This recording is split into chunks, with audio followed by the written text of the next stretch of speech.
Hello, weirdos and weirdettes. My name is Haunted. Today we are going to be painting Gluttony. I had to check myself because I like to say sloth for some reason.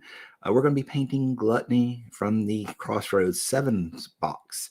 I've decided I'm going to go ahead and paint up this whole set. It's a kit I've been wanting for ages and ages, and my retailer's been out, and I finally got this sent to me. So I am going to be focusing on this until it's done. This is going to be my year-end project, I guess.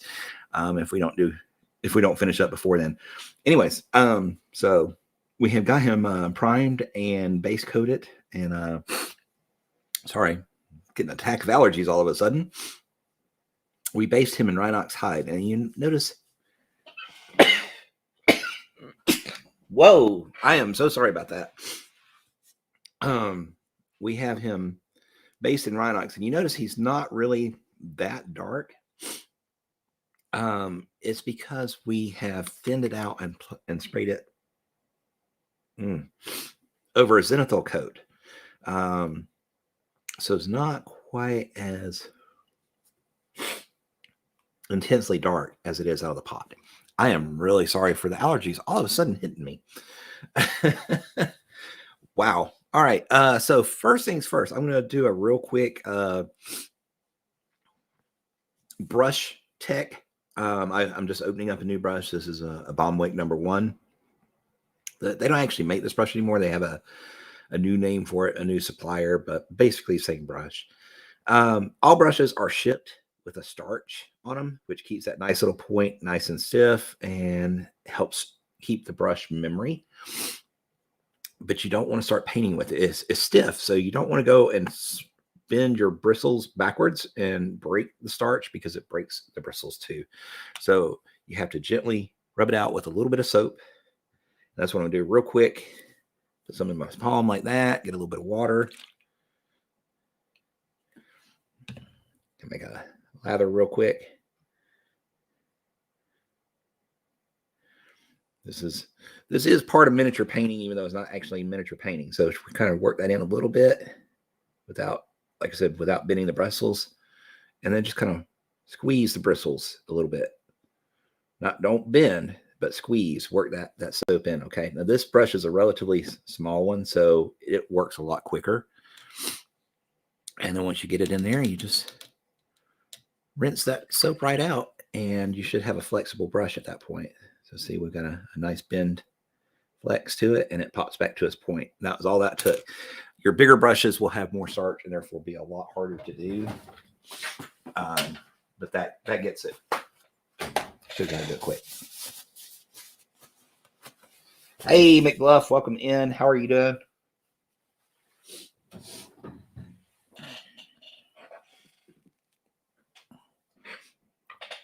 Sorry you had to see that. I have been just like all of a sudden, like out of nowhere, had this attack of allergies. So apologies for that. Oh, see, I did too. I ran and took a stand back right before stream. So yeah, so you get to see me drink a little Dr. Pepper. I don't normally drink sodas except for headache powders.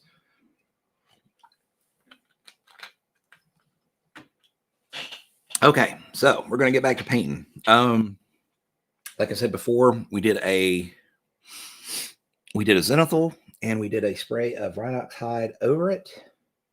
That was the beginning of this. I'm going to grab ourselves a little pot to put some wash in. I don't know if you can see up in that upper corner over there, we got Harata's water finished up, and he's very shiny looking right now because I'm planning on doing I've done a gloss coat on him, several. Oh my God. I may have to go blow my nose like thoroughly. So I may do an AFK real quick, but let me see if I can get by without it. Anyways, I've got him gloss coated because I'm planning on doing doing some tattoos on his back and arm. I'm not going to do the facial tattoos. That's just a little too much. But yeah, we're going to do the back and arm tattoos. Oh, his toes are all foobar here. I don't know if that's mold or if that's super glue that's done that. But anyways, point being, we got him gloss coated up, ready for tattoos. So that is something we'll be doing in the near future.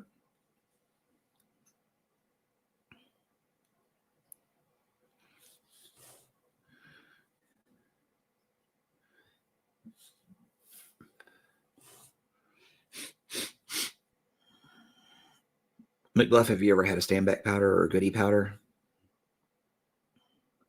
They tend to help, and it's really nothing. All it is aspirin with a little bit of Tylenol mixed in and some caffeine. That's all they are. Something about the caffeine being a vasoconstrictor, I think it helped, or vasodilator. I can't remember whichever, but something about the caffeine helps with the headache. So definitely look into one if you've never had one. Yeah, they're just little packets of white powder, which is, the aspirin and stuff ground up.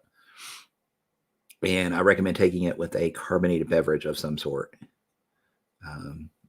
because they taste nasty. It's like eating, chewing up an aspirin in your mouth. It's not that fun. But they get into your bloodstream quicker, I think, by being powder too. I think that's part of it.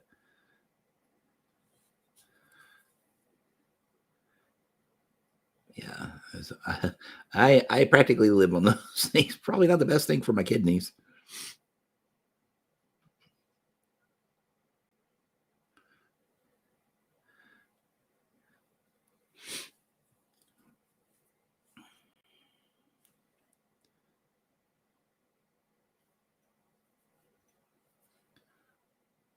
And these cuts, I can't really tell.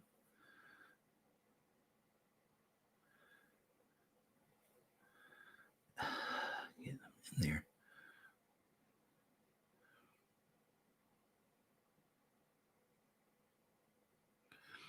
Now this is interesting. I'm not really sure how that wash has changed so much. It's Ronix is kind of a purple base, so I'm not sure if this wash is going to work with it or not. We may have to do something different. See how it looks when it's dried. I mean, he's going to be painted with the bone body paint anyways, you know, the skeleton body paint. So it's not too horrible either way.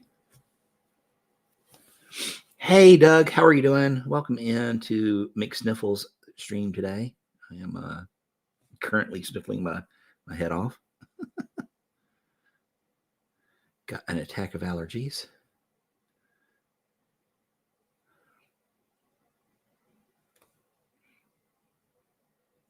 I was so excited. I found Ma's chicken foot the other day. I had been looking for that for a while. What reminded me, he does have one hanging around his neck. So I saw that and I was like, oh yeah, I found Ma's chicken foot. That means I can finish her up now. The little things that excite you.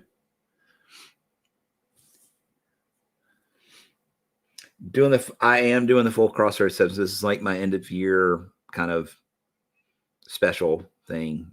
If I don't finish it sooner, but yeah, I'm planning on doing this for the rest of my streams until it's finished out.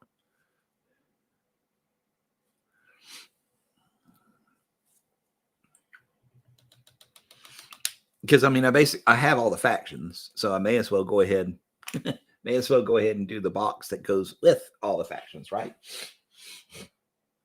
Okay, Kim, I hate to do it, but can you put us on break for a sec? Let me go blow my nose so I'm not constantly snuffling.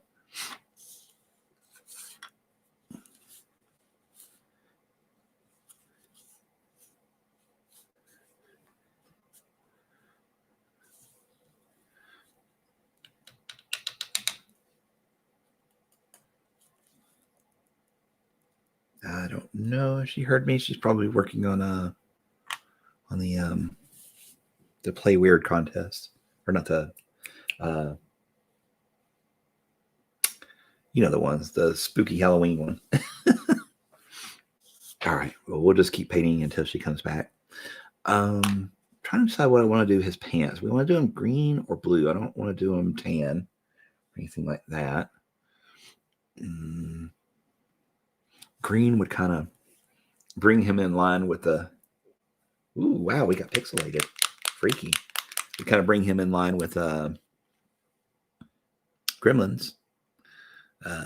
Since they have green skin and he's their Crossroads 7 model. So we could do that.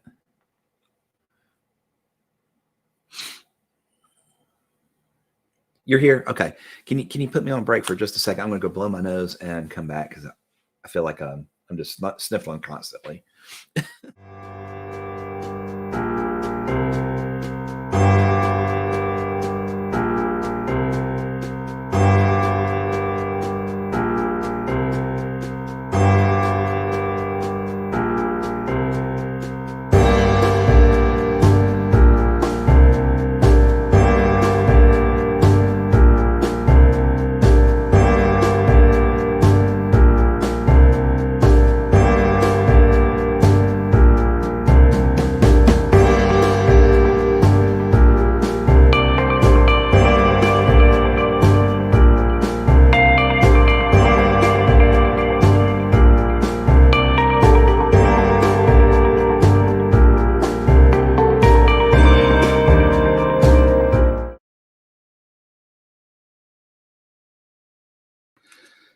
and fillets. I think I'm better now.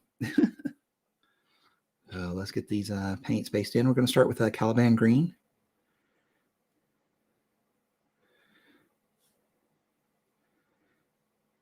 And yeah, we'll get those knocked in real quick.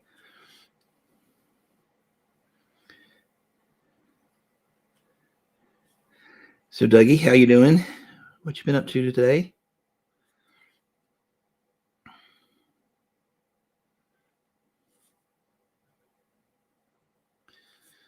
Are you you're painting the apex, right? That's your current project.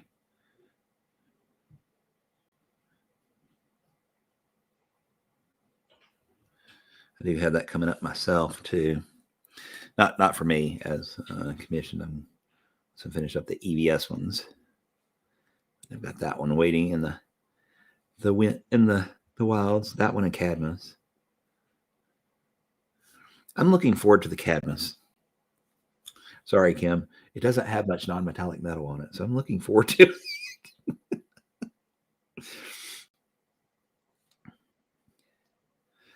I kind of gotten burned out on it. I've done a lot, but it's like you can't really get away from it. Even Harata, which is mostly flesh, is still got the non-metallic metal here on a spear, so you can't really get away from it entirely. But Cadmus is probably one of the closest to zero non-metallic metal. Anyways, I think just need a like a break from it and come back strong.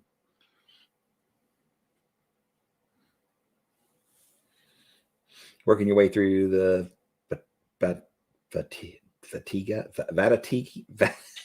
those hunter dudes. Jeez, the words are hard.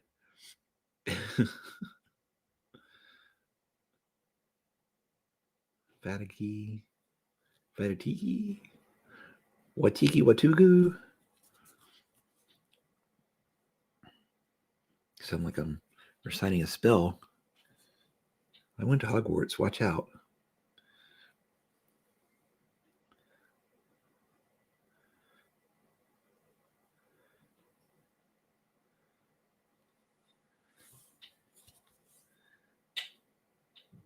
Oops, I keep trying to put it in that wash. Let's not do that.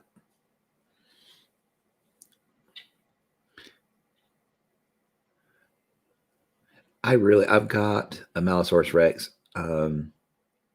Even though I don't intend to play my Titania crew anytime soon, I went ahead and got the Rex because I really, really want to paint it up.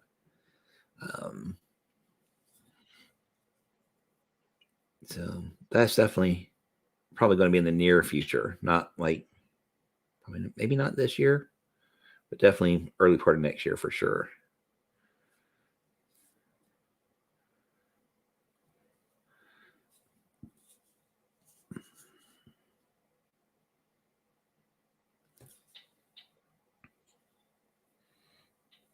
Got one of them finished except for the basing. You should be able to get through the other two pretty quickly. Nice. Very nice.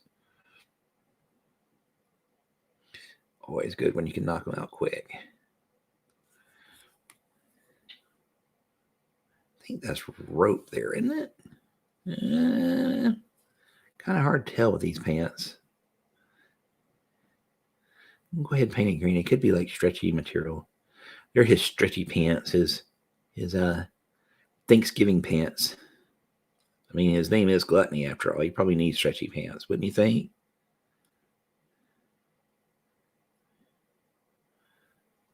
I think they're stretchy pants. I'm going with it.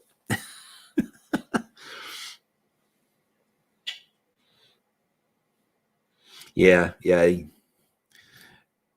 I saw most of your painting on it.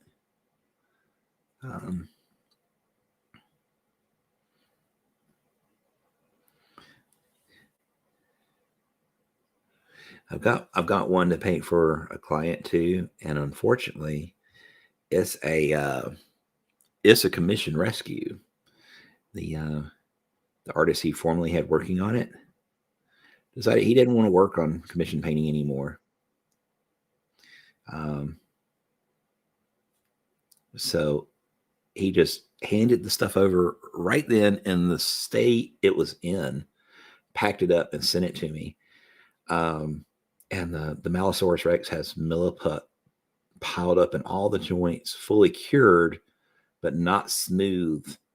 It's just like rocky road all the way around this Malosaurus Rex, and it's going to be a nightmare to try and clean up. I told the client he'd probably be better off just buying another Malosaurus Rex kit than paying me for the cleanup.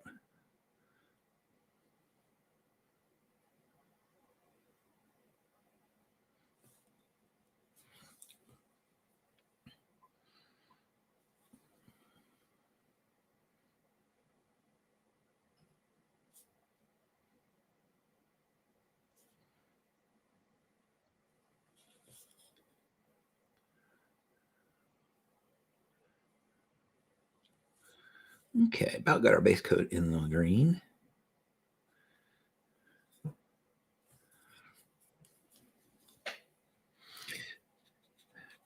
And one thing I didn't do beforehand was I was going to research some snakes to figure out what patterning we wanted to do on this, and I didn't do it. So we may do that here in a little bit. Not probably not today. That'll probably be our step tomorrow. We'll work on that.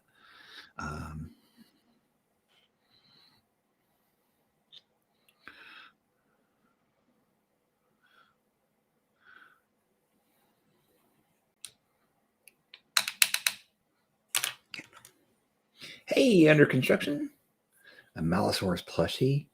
What? What? I think we all need that.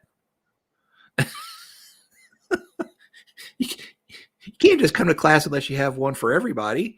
You know, Malosaurus Rex plushies.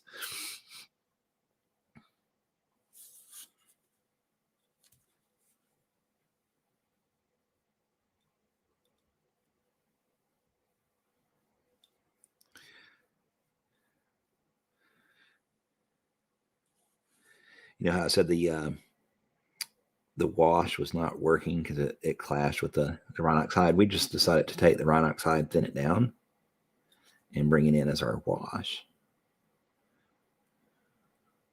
Yeah, that works better. It's at least in line with the color now.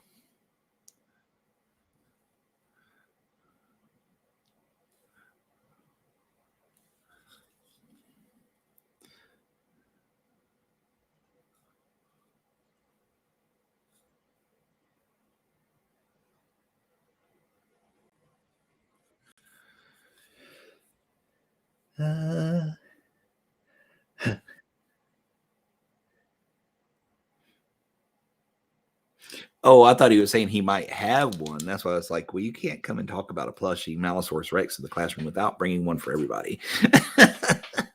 Okay. You're saying you want one. I gotcha. Probably talk to my mom. She's pretty talented with the old seamstress thing. She could probably make one.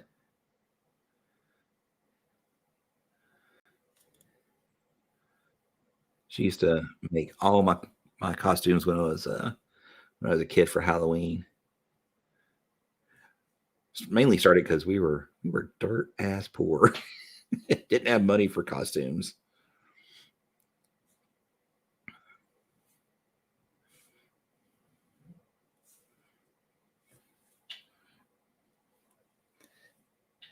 I know if I was supervisor, I'd be green light a Source Rex plush production. Nice. Yep. I think that's definitely something we need. Maybe a straw poll for that.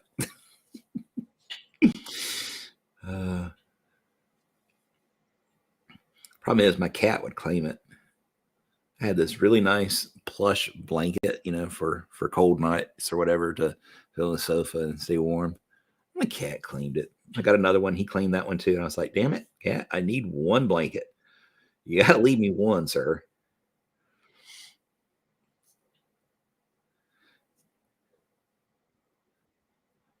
Captain Sneezy Pants. He's a greedy little bugger.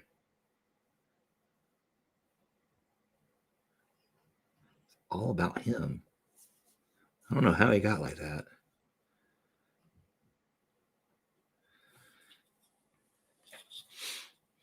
At least Waldo Squishmallow Squishable. That'd be kind of cool. You behave to blankets like your cat does. Yeah, I mean, it's hard not to like those. I don't know what they're called.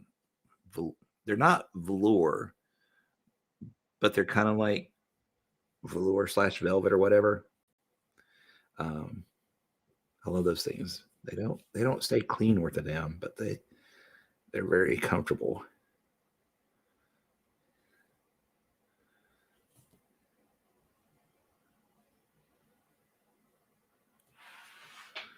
Okay, yeah, we're getting some definition now. This makes me happy. If I really want some more, I can probably mix a little black with that Rhinox and really get a little bit more recess shading. For right now, this is working pretty good, and it's at least in line with the Rhinox color hide because it is Rhinox hide.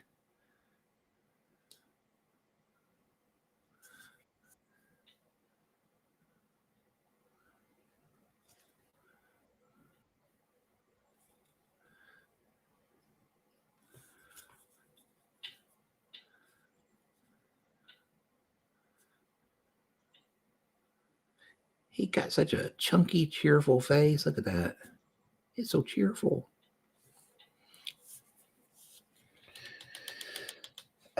Micro plush. Yeah, that could be like it. That could be what it is. What is the green on the pants? It is Caliban green. Good old Dark Angels green from that other company.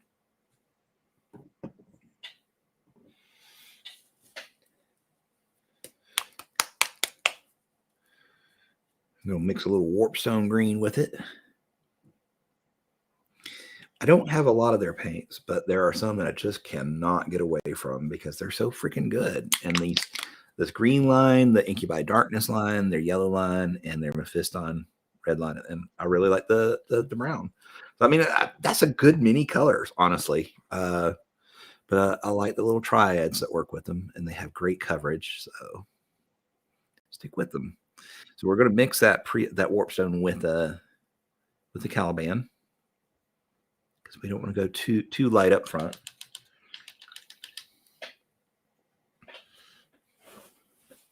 You had to choose between a Malisaurus and a Waldo plushie. Really? See, I would totally choose the Malisaurus. Malisaurus would definitely win in my book. But I mean, that could be because, well, dinosaurs. Dinosaurs are kind of like a universal constant. Almost everybody likes dinosaurs.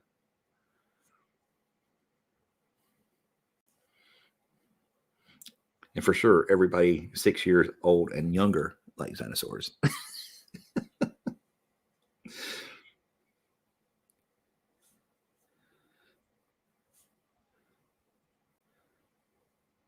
know I did. That and big red fire trucks. That was my favorite thing next to dinosaurs. It was never just a fire truck. It was always a big red fire truck whenever I said the word.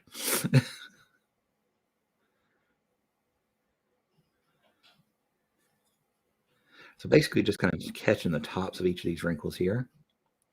Bringing it on around to his glorious buttocks here. These massive buttocks. He does not have the Draugrs problem. The Draugrs had the no Arcetal syndrome, but he does not have that. I only say that because one of my friends, oh, Kim, your mic is live.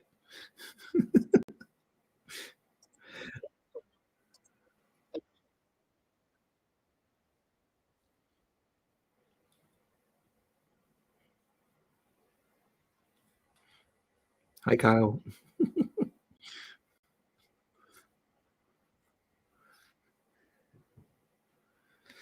But anyways, my friends, he went on to like a 20-minute tirade about the lack of butt on the Draugr stuck with me for forever.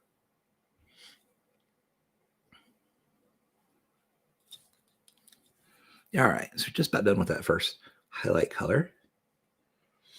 In plushy form, I feel like the Melisaurus was look too much like a generic. You know, you're probably right. It would look a little generic. I wasn't really thinking about the 3D application of it. It was just the idea of a plushy dinosaur. It doesn't even have to be a Melisaurus Rex or T-Rex. It just any sort of plushy dinosaur. But you're right. That's true. It would look very generic. That's a good point. I've seen Wyrd Kim by someone on an anglerfish. An anglerfish. God, Marty. Anglerfish plushie. God. Just to prove the point that there's a plushie of anything. Yeah, well, you know, apparently he's a butt guy, so that's why he went on that tirade about it. So, but you know, he's like, well, you know, your painting's really, really good. He said, but you know, it's downplayed by the fact that this guy has no butt. And then he went off on this tirade. It was hilarious. Because I never heard anybody make that big a deal about a model's butt before.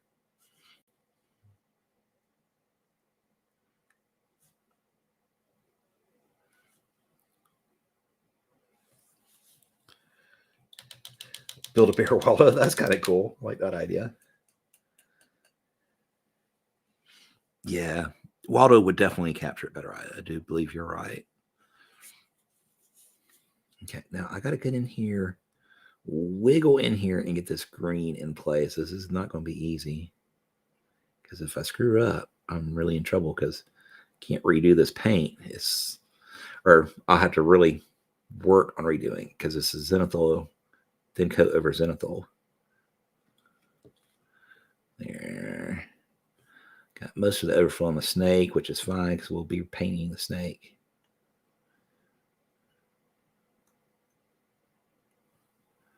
Okay, I think maybe just a little bit lower down there.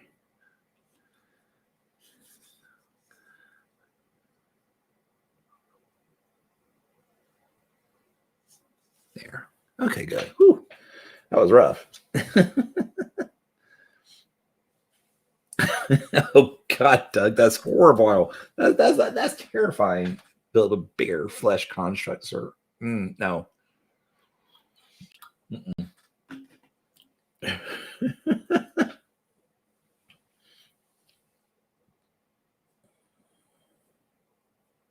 Would I say the person that commissioned me for the Draugr races think about it? Raise they stink. I see what you did there. No, the person who commissioned me for it was myself, so I wasn't too concerned. It was my personal model that I painted. Best and worst idea. You did. You prefaced it with that. That is correct. Okay, we're just going to go with some warp zone by itself. Well, how do we get on these subjects?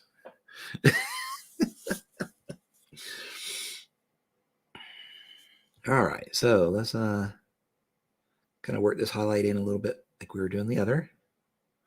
Going to be hitting a little bit less than we did before. Pardon me.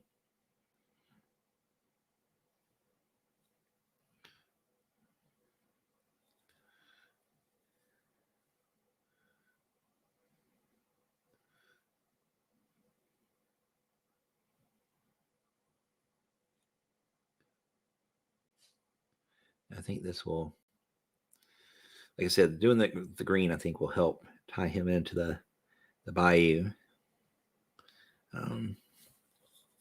Since this is basically their skin workup, I go a little bit brighter with their skin, like into the Flash Kits necrotite green area.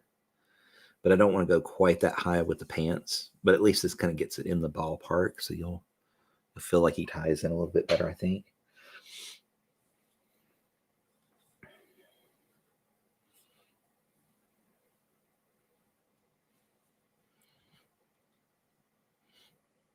Hey, McBluff, have you sent your stuff to Kim the animations yet? The DMH one?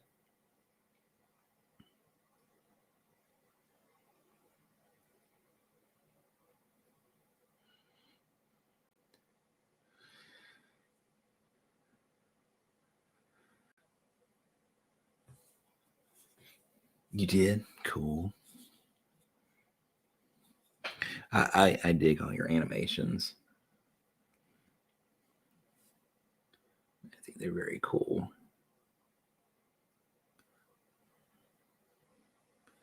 Okay. Get some down here on these.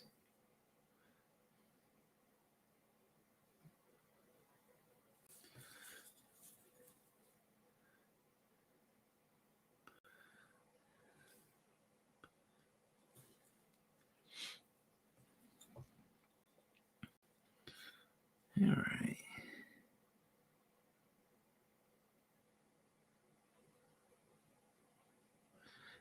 Did you enter anything for the contest, McBluff? Or are you just working on your animations during that time?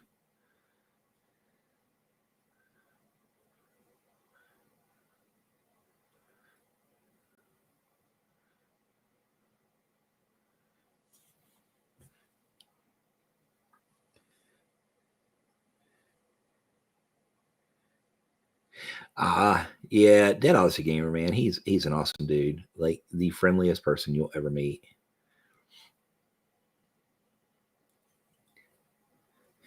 he took me on a tour, a virtual tour of his shelves of shame. Well, I can't say it's a shelf of shame because he's not ashamed of it, but he literally, he teaches miniature games and RPG games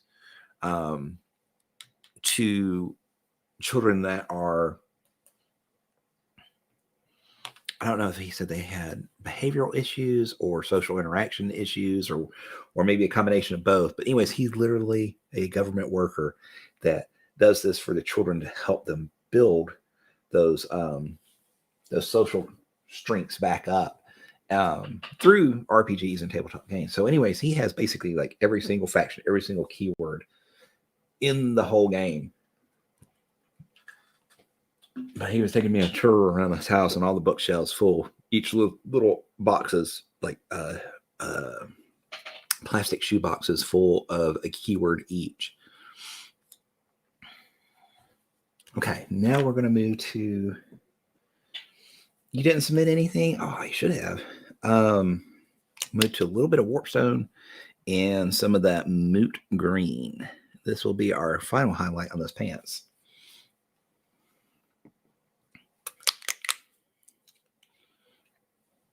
I just noticed the title. I started band with Gluttony. Nice. We're getting the band together, Jake. We wear sunglasses at night. We're on a mission from God. And if you don't know what I'm talking about, you're way too young to be it. Kidding. That's old timer stuff there.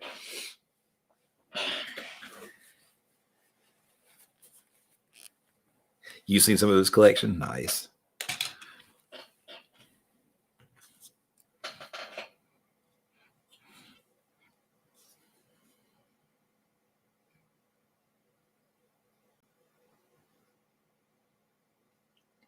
He is super duper creative.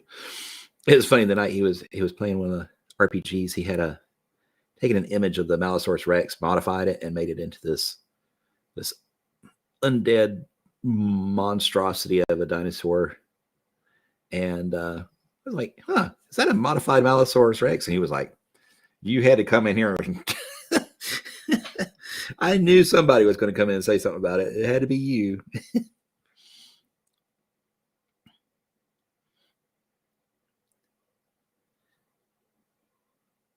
The D&D people had no idea what it was. They just thought it was a cool drawing. All right, so like I said, this is the mix of moot green and warpstone. Just going to kick a little bit of a highlight on each of those folds. Strange Aliens? I thought it was a D&D or a Pathfinder campaign he was running that he used. He may have done it in both. I mean, it is a neat image either way.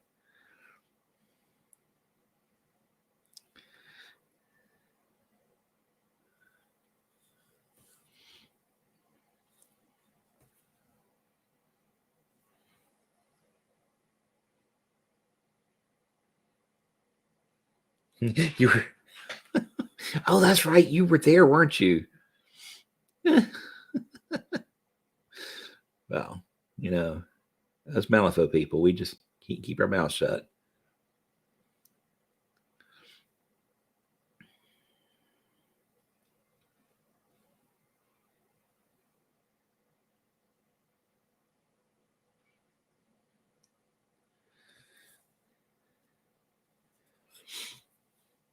Oh, strange. Aeons, it's a Pathfinder module. Okay. I was thinking it was a gaming system. Oh God, my eyes are watering so bad. What is going on?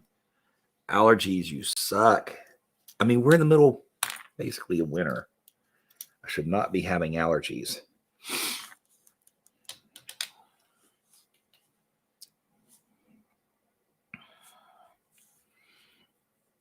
Could be a new type of something on the hay because you never know what gets mixed in with that hay when you take it to the barn. So it's possible. Could be something from that.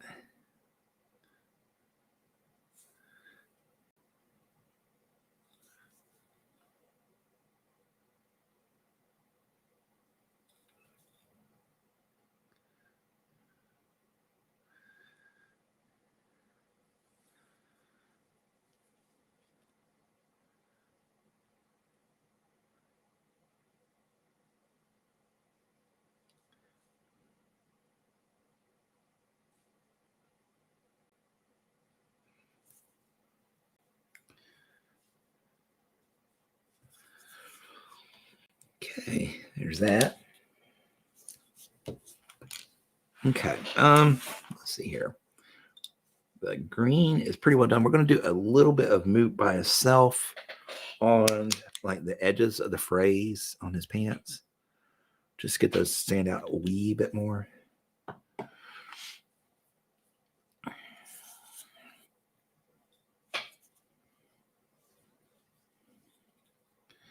Mainly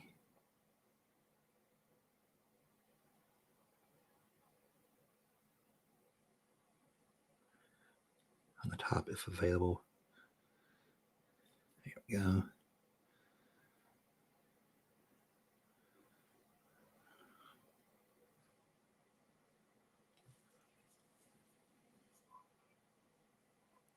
This almost gets us back to the gremlin skin, though. Not quite. Cause I don't want it to be exact. Like I said, I don't want it because theirs comes up pretty bright. Lisa Ma's is really nice because she's such a big model, gremlin wise. I was able to put a little more attention into her skin. Trixie, not Trixie, Little Miss, she was so tiny. She didn't get much of a workup.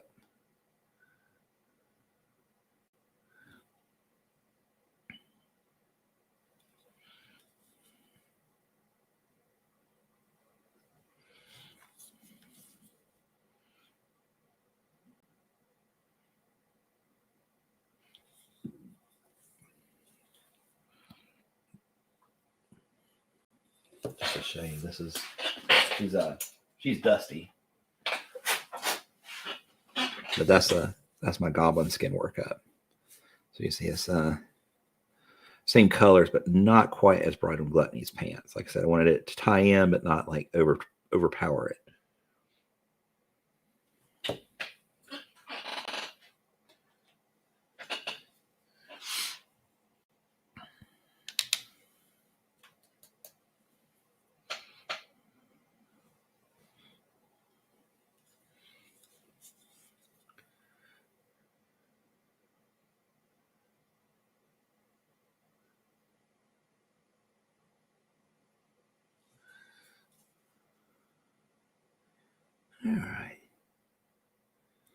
All There we go. I might put just a wee little bit here on this wrinkle. Get a dot or two up around the waist. Let me do this here. This is the next one lowest.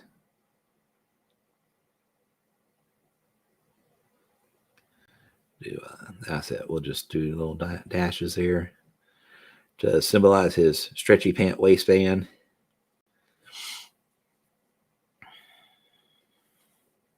Be careful of that skin. Don't want to get it on the skin.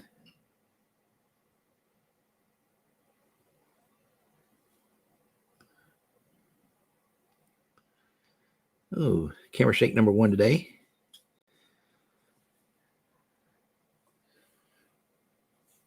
We'll try and keep that to a minimum, but you know how that works. Basically, it doesn't.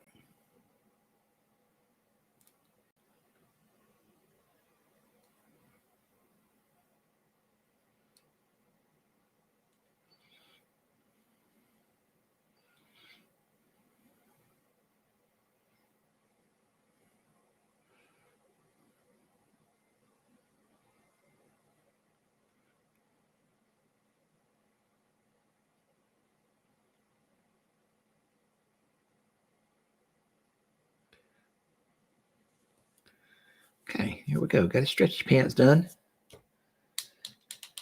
You love what phrase?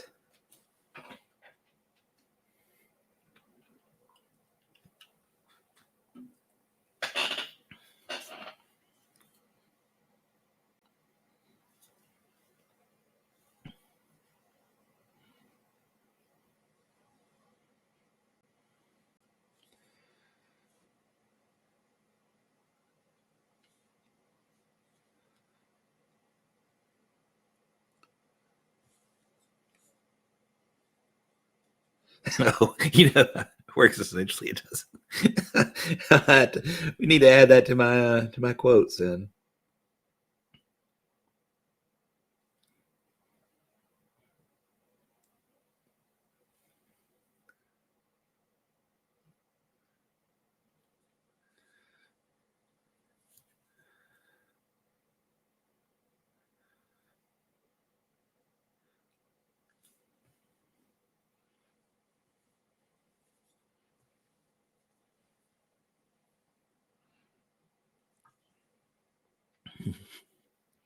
All right, let's get a little bit down in here. These little wrinkles on the backside.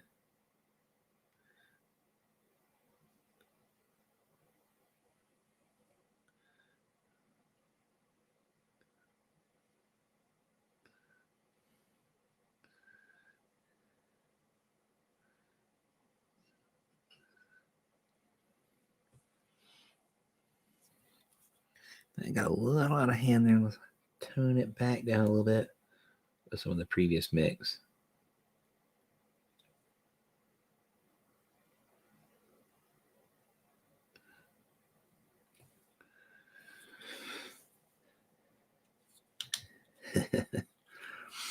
All right, so just about done with the pants here. I know I said that like before already, but you know, sometimes you look at it a second longer and suddenly you see things, well, I really could do something extra here. Just a little more. And that's how it goes. I mean, I could probably spend days on these pants if I really wanted to, but you know, we're not going to do that. You guys would be bored silly. Always have to keep in mind the attention span of internet viewing when working on projects.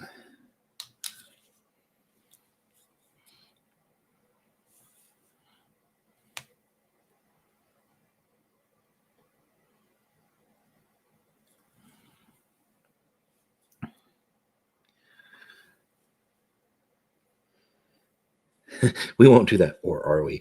We're not, I promise. We're about to move on.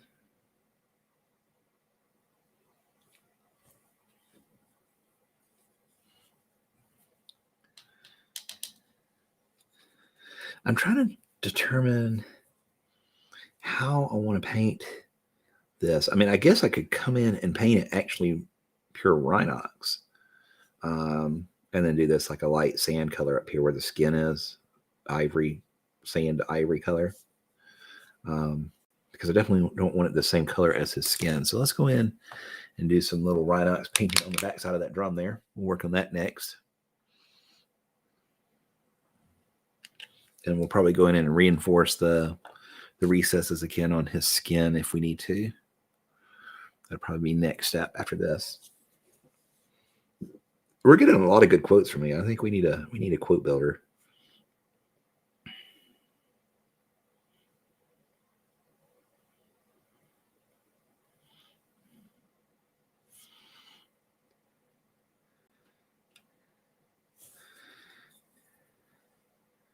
Like the old I'm not a word scientist. Oh, camera shake number 2 and 3 back to back. I am on it today. I'm on a roll with the camera shakes.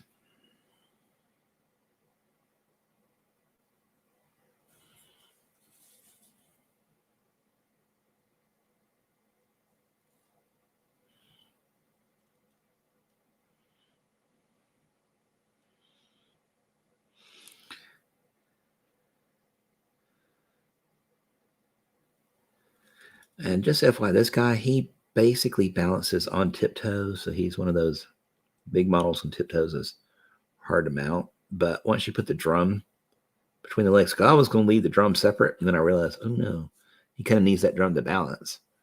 So you see, even the tiptoes on the side aren't touching. He is really perched.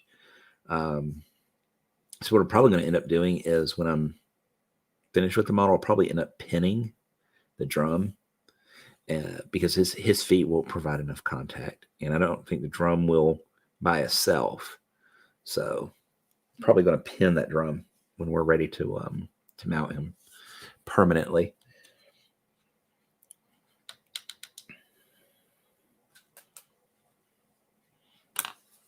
Okay, give that a sec to dry. Let's go ahead and block in his hat maybe while we're waiting for that to dry.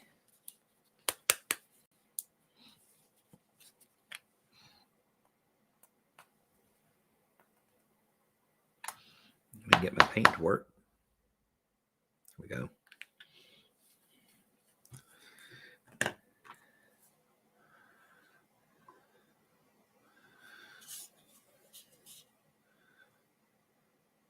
Yep, he is going to have a black hat, black top hat, you know.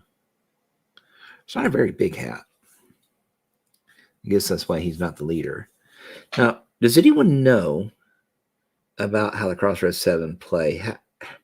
If you were to play just a pure Crossroads list, can you appoint any of them the leader, or is Wrath the leader? He kind of looks like the band leader, but I'm not sure. Can anyone else be it?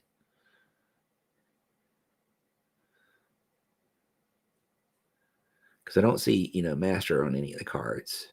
They're all henchmen, I guess. So I guess any of them technically could be the Master. And is there any strength to have one over another? Like, to choose Sloth versus Wrath, or Gluttony versus, Greed, or whatever, as your master if you're running a pure Crossroad list.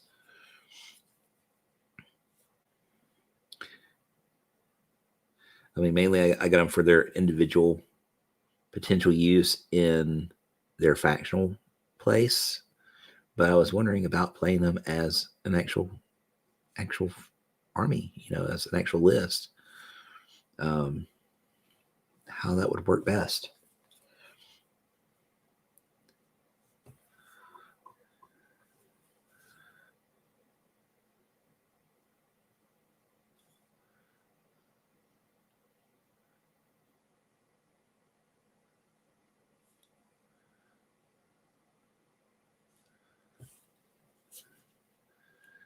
No thoughts on that? Okay. All right. We're just going to continue to pull this around here. Don't matter if we get on the snake a little bit. It won't hurt because we're going to be painting that snake later.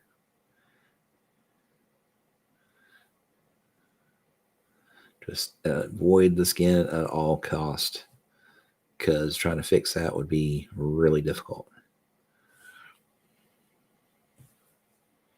They're all henchmen, so they can all lead a crew, but it has to be led by the henchmen of the faction you selected. Ah, okay. That was what I should have asked, I guess, is how do you declare faction with them? Okay, that makes sense. So if I say I'm playing Neverboard, it has to be Wrath as the leader. If I say I'm playing Resurrectionist, I have to have Sloth as my leader, as the master. And they get the totem, the effigy of that faction as their totem for free. Is that right?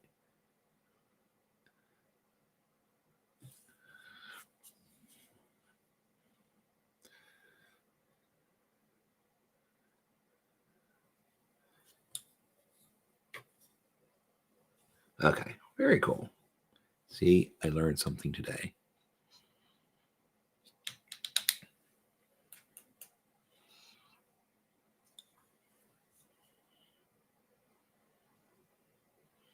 Go ahead and paint. I guess these are dreads.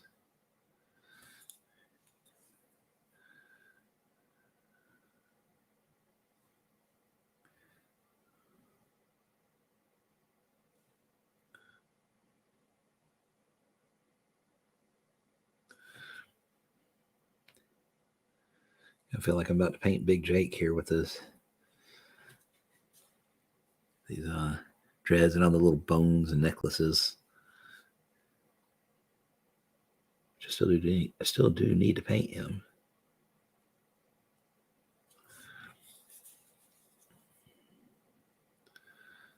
Especially now that I got my Vic's title box.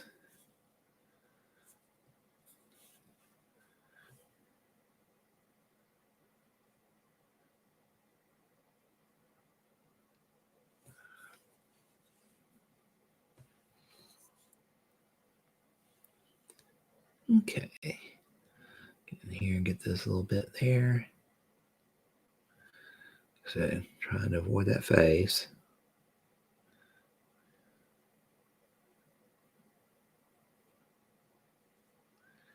Go.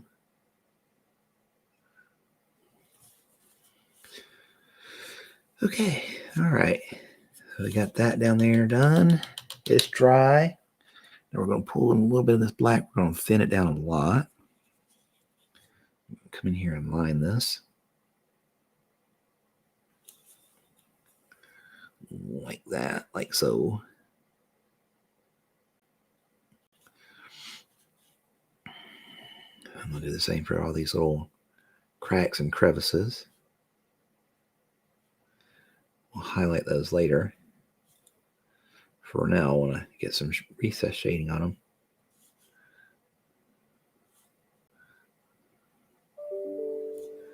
Well, I've got mail, guys. Remember when that was a thing? You've got mail.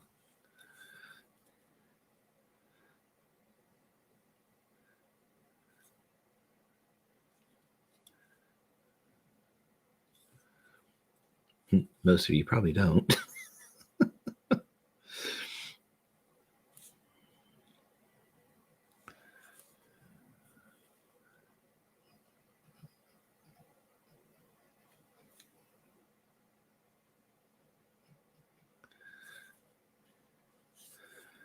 Okay, there we go.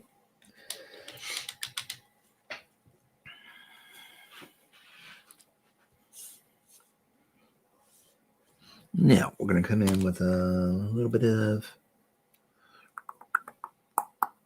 where are you? Here we are. A little bit of Doom Bowl Brown. You've heard about it? Okay.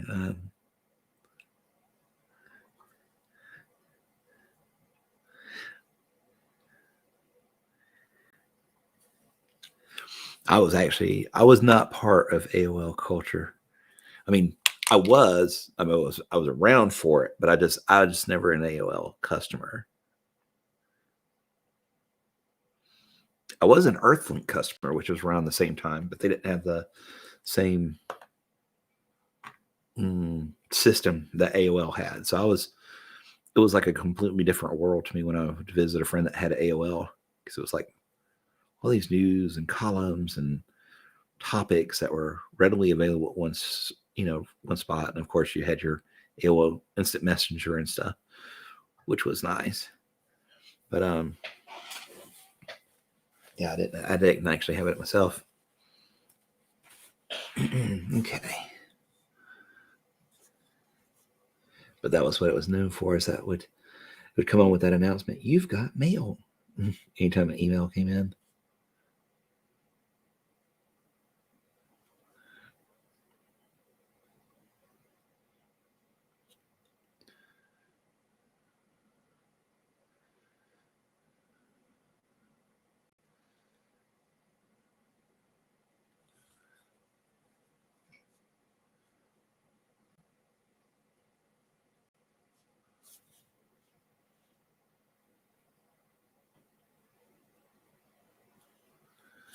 Okay, now we're just edge highlighting, or highlighting around those little recesses we drew in a second ago.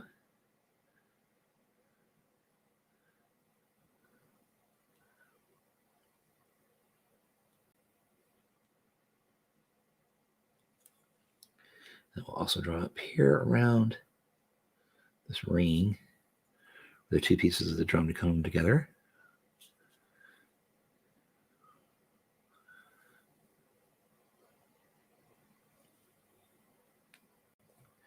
Camera shake 4. Sorry about that, guys.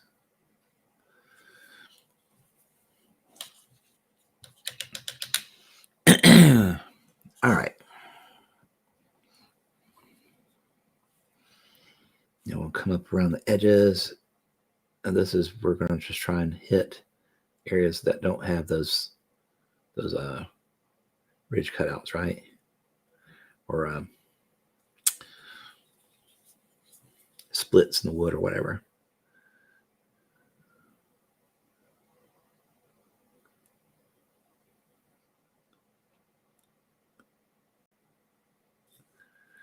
Okay, now we're going to come in with just a Doombolt Brown by itself and highlight those a bit.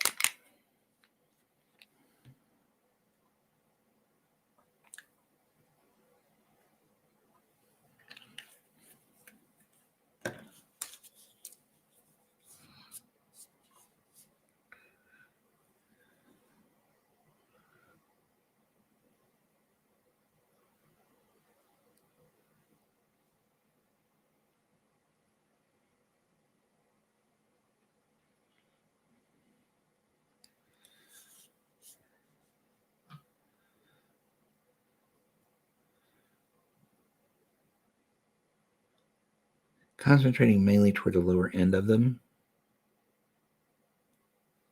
like toward the bottom of the drum.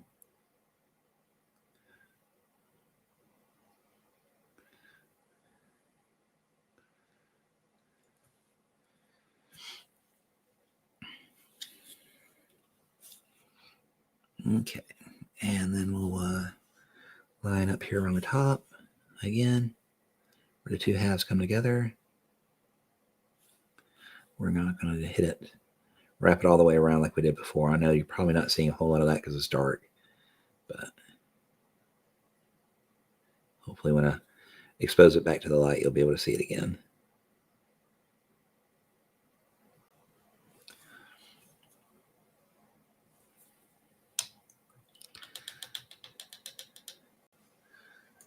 Yeah, we're still a little bit dark on camera.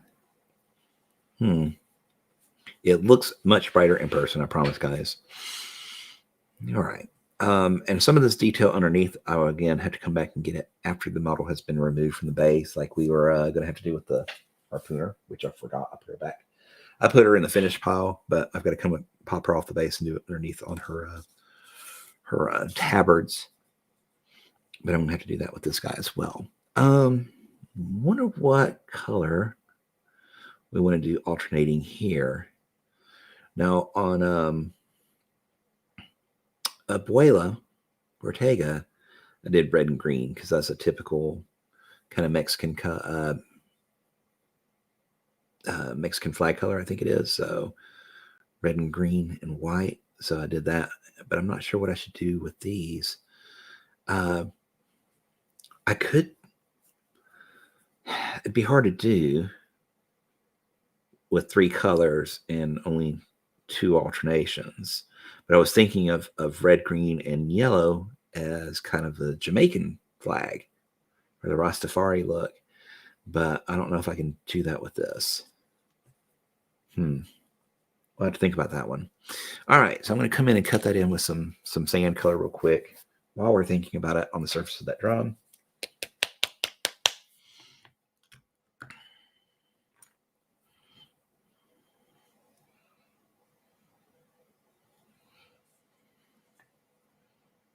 I'm probably going to mix this first, so the first coat goes down easier with a little bit of Rhinox.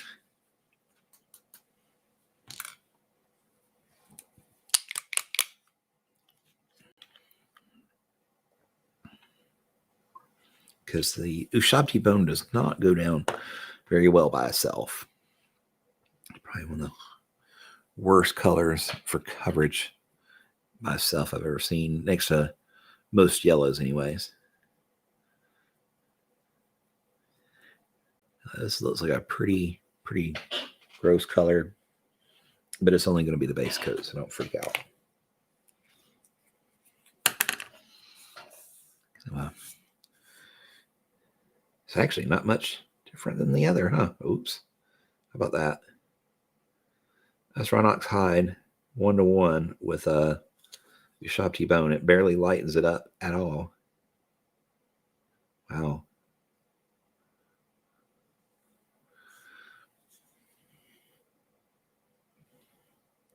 But at least it got the coverage down, right?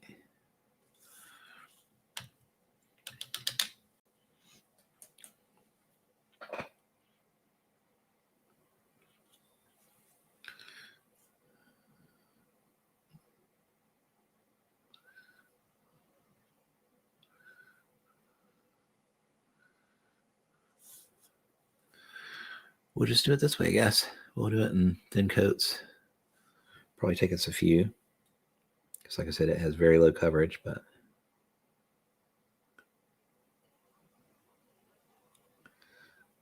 main thing is to keep it off those fingers, right?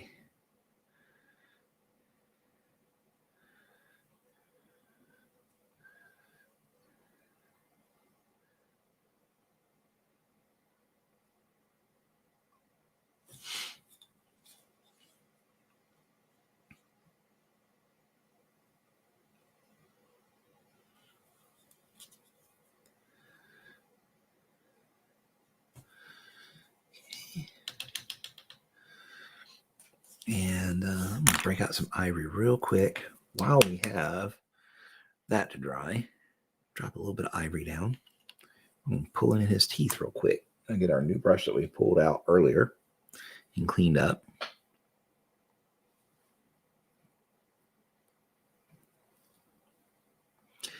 I may not have gotten quite all the starch out of it. It's still a little on the stiff side, but that's okay. For me, I'll manage to make it work. But you definitely want to get the starch out of it before you use it under normal circumstances. Because you can and will break the hair, the bristles in the brush if you don't.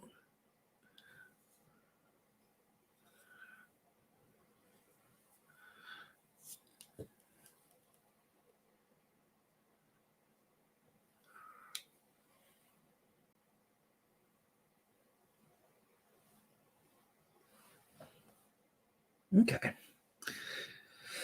Got the teeth knocked in. That is almost dry.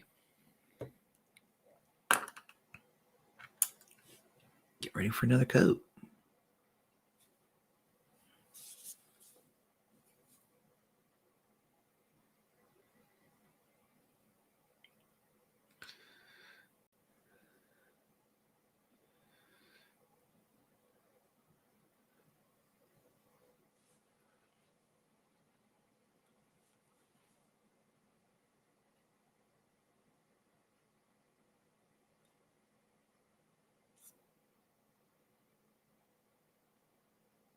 So anybody have any druthers for which of the band members we do next?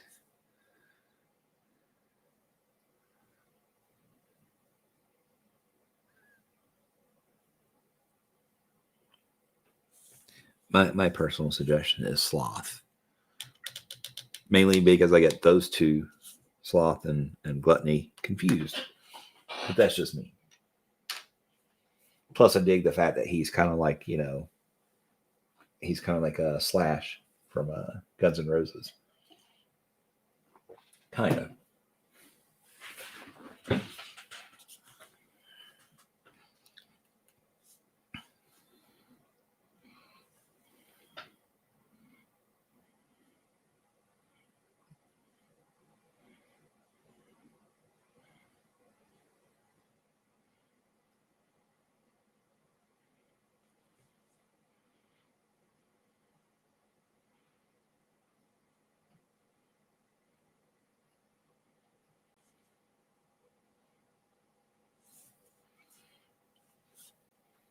Not really sure. Well, like I said, it's not a huge deal. I mean, we can get around to it when we get around to it.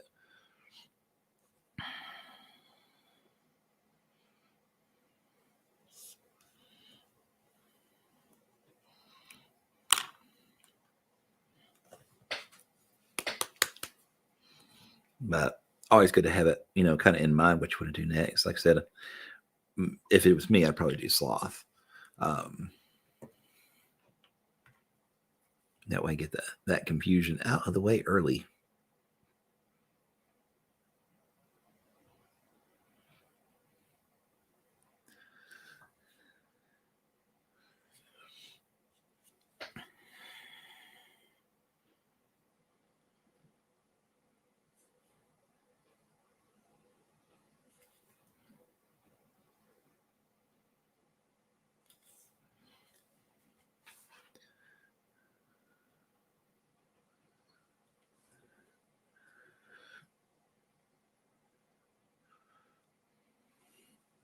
I think I'm just going to go ahead and paint this color, and we'll work on the Ushabti over this.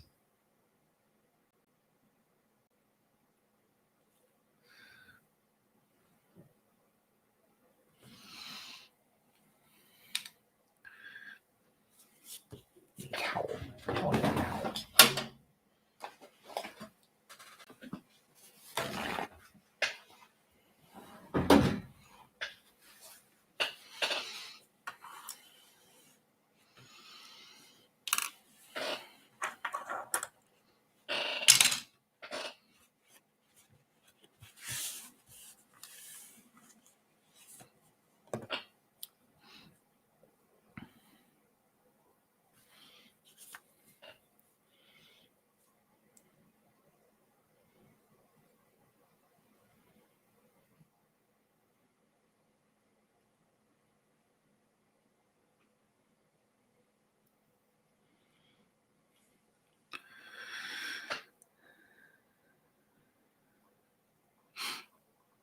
Yeah, I think this is where the color will work up from rather than the Ushabti.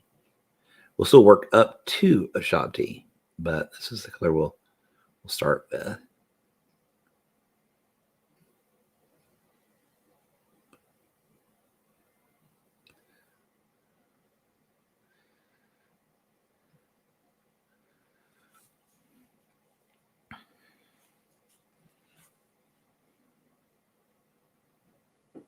Which, if you don't recognize this combination, you hadn't been watching me very long. This is English uniform and a Ushabti mixed. Use this quite a lot.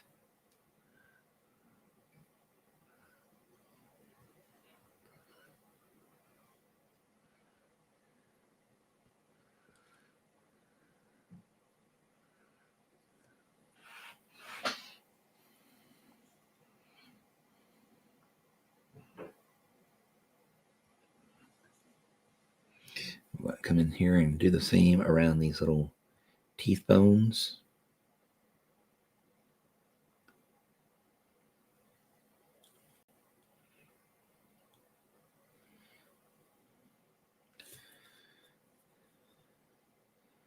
They will get highlighted up to Ushabti here or Ivory or both, of course. But for right now, it'll be their base coat here. This will help break up some of that blob of brown.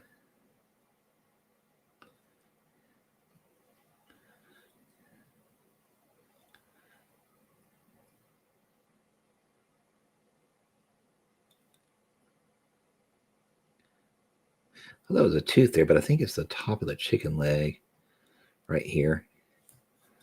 So, like the drumstick. So, I had to paint that, I guess, with white or for white feathers. Since it looks like it's not, looks like there's actually muscles there. That actually could be a hand. That may not. This. Oh my God, it is. It's an arm, guys. It's a very tiny arm. But that's 4 fingers and a thumb. That's not a chicken leg. Oh, wow. Gluttony ate a person.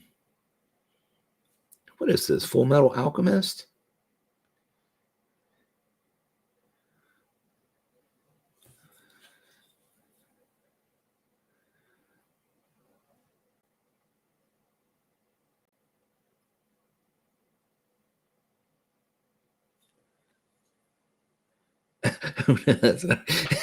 We're getting some good quotes today, aren't we? Yes, that's an actual arm, folks. That is not a chicken leg. I thought it was a freaking chicken leg.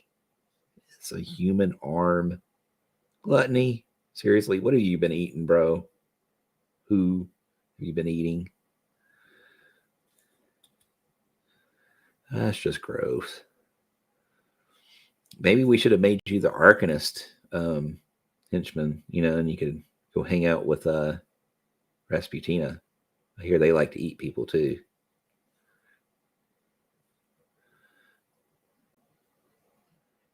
Gross, dude. Very gross.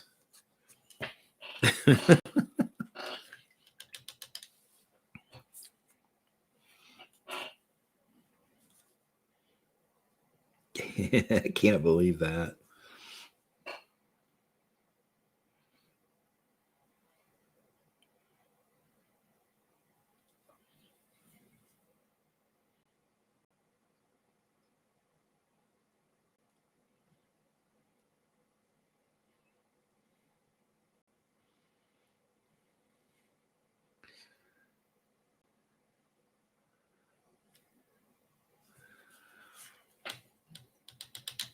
Okay. So now we'll start working in a little bit of that that Ushabti bone here. Let's try a little more.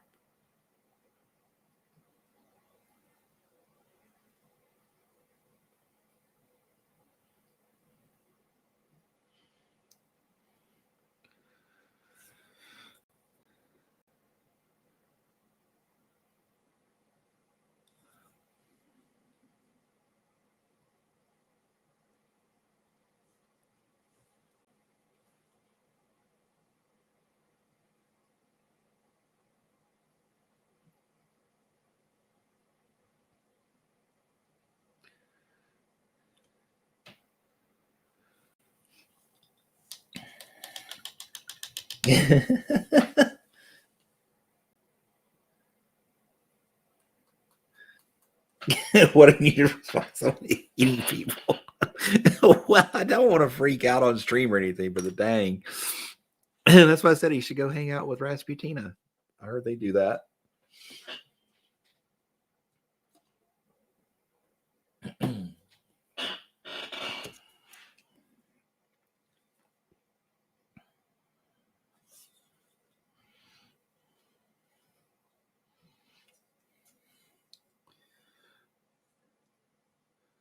There's actually a movie from early 2000s or late 1990s, but it was called Ravenous, and it dealt with the topic of cannibalism in the West. It was actually pretty good. Basically, the cannibals learn that by eating the flesh of humans, they were imbued with that person's power, and over time it built up, like, built up in their system like heavy metals would, if you're drinking, or eating mercury laced fish or whatever. And they got stronger and stronger and stronger till they're basically like, superhuman demigods kind of thing. That's a pretty good movie. Like I said, a little on the what ify kind of strange side, but it was pretty cool. We don't Dutch here. We just keep it clean 60 feet away all the time. Here you go.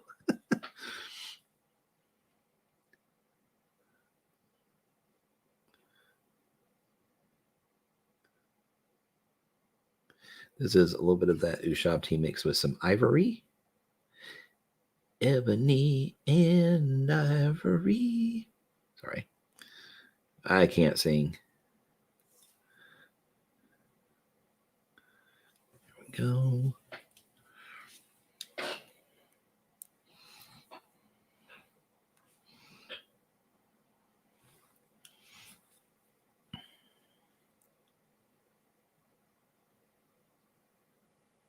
Now this is just a little bit of ivory coming in here and tip tapping.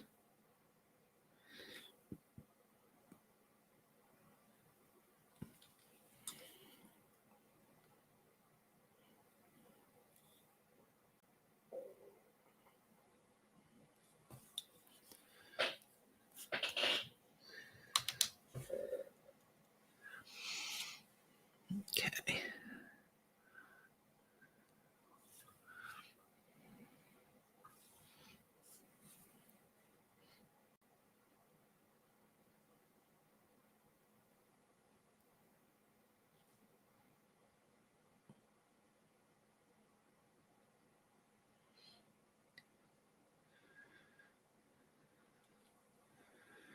Okay.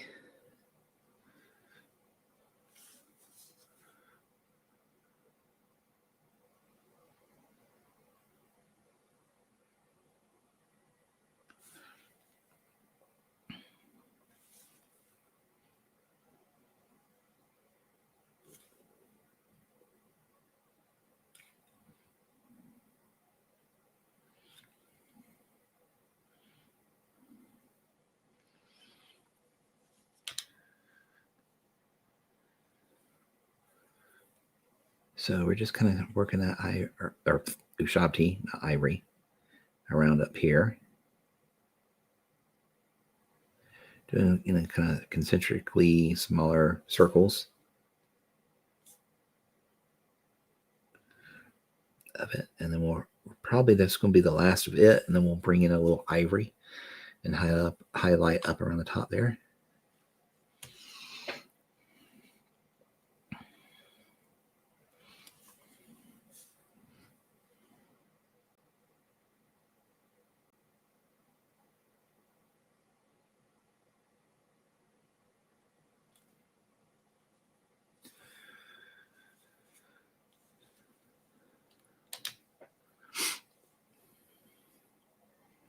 I'm just not getting the coverage I want out of this.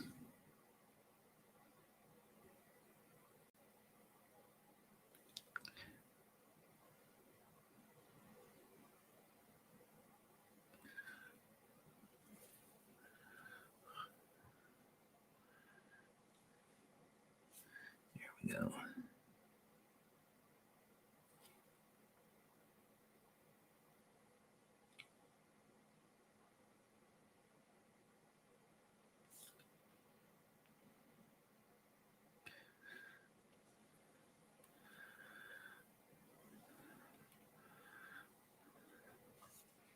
Okay, just about done with this skin here.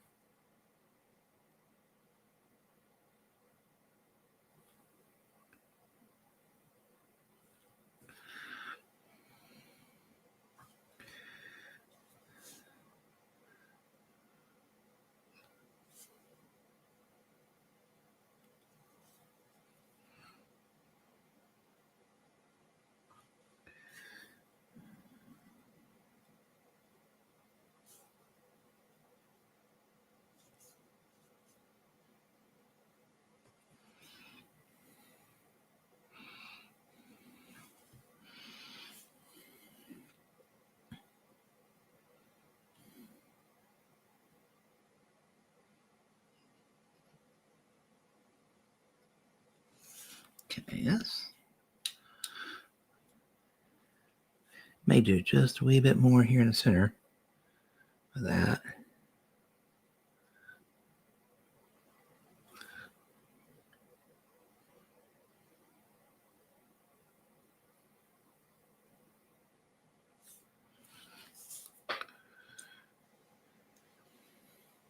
All right, so I think that's close enough to being where I want it. We'll come in and line back around areas that we've covered up of the original color. The wood trim is essentially.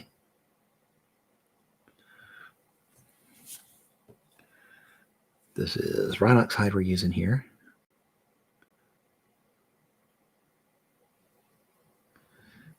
Painting over our little voodoo heads, that's okay. We'll paint them again later. They're probably going to be based in Rhinox hide anyways, so it's not a big deal.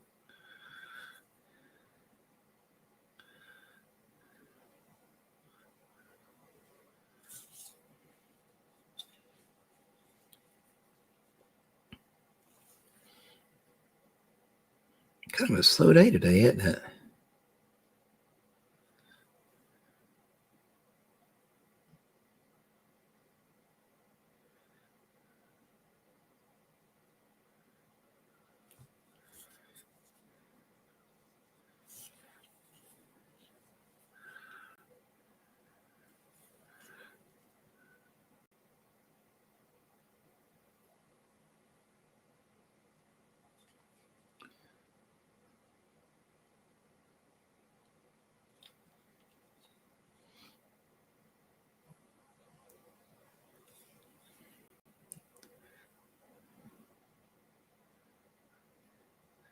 Okay. Line in there.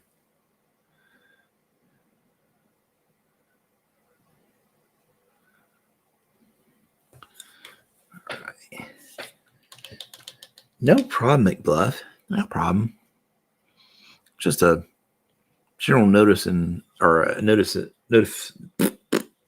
me noticing that in general.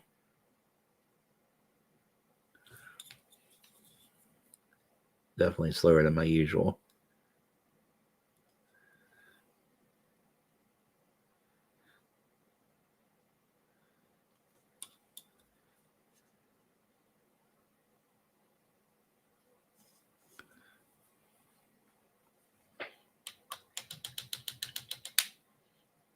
Yeah. Art is good. I mean, I'm caught up in mine. Which is why you hear me occasionally go quiet.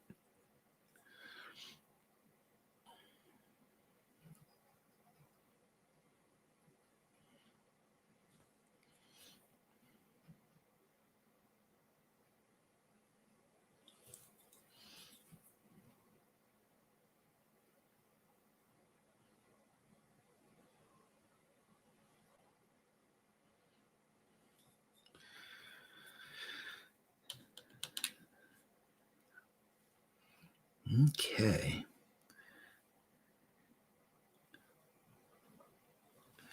I don't know if I'm going to do want to brighten up that face just a wee bit.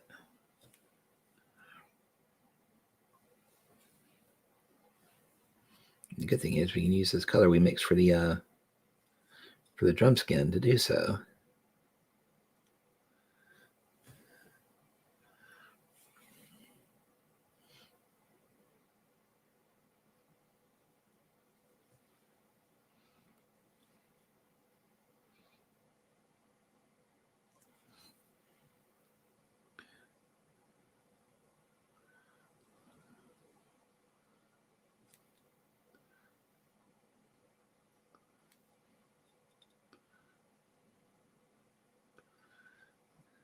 Let's get a little bit of those lips here.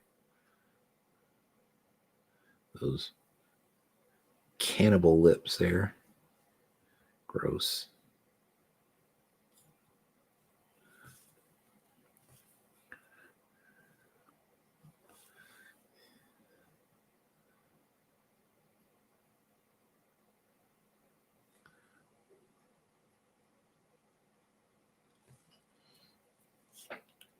Okay. What color am I wanting to do that steak?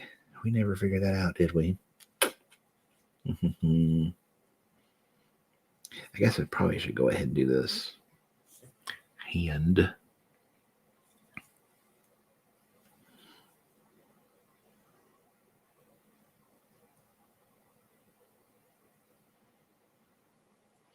Do a few little highlights real quick here on the chest. And remember, we got to do his body paint too. So don't forget that. We got to do that. He has the kind of the skeleton man body paint. We will be putting that on this duder.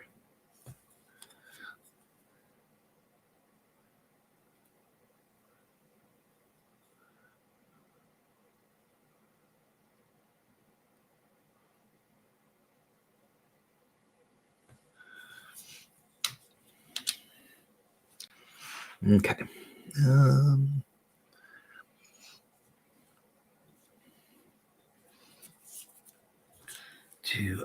Where is it? Tan flash. There we go.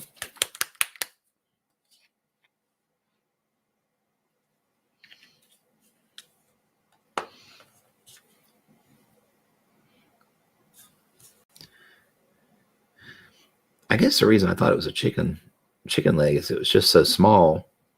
I mean, this is like small even for a female Malifaux. I guess it could be maybe a child. Pretty horrific there, Gluttony. I mean, really.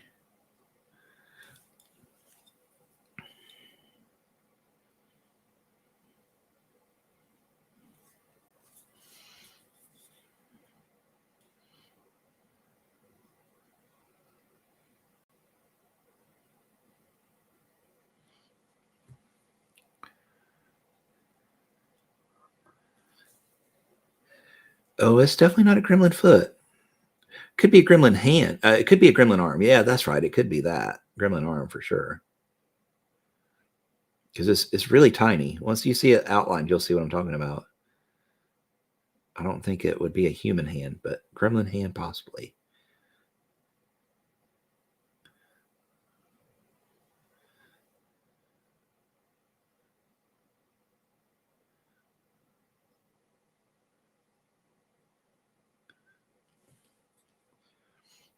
Can you see now? It's yeah, I think you're right. I think gremlin.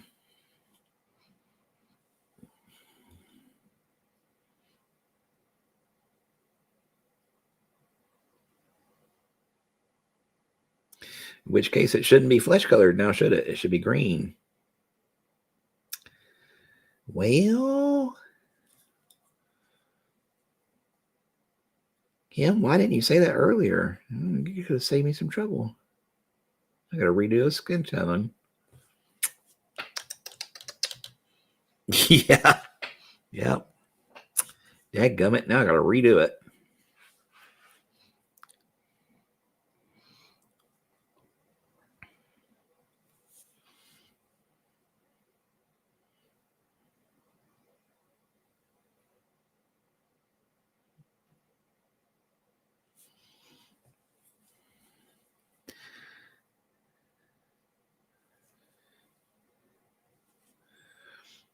If it were shriveled, we could do any number of colors with it. Could it be dried out? Wouldn't be vibrant, but this is not shriveled looking as far as I can tell. So we're going to do it like it's a fresh arm.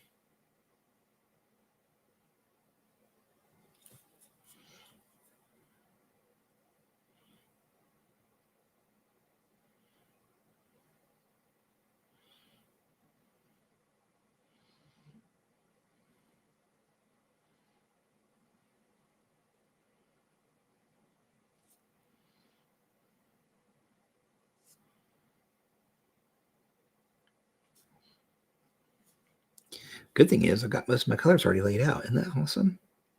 That makes things easier. Because we did the pants almost up to gremlin color, so should be easy.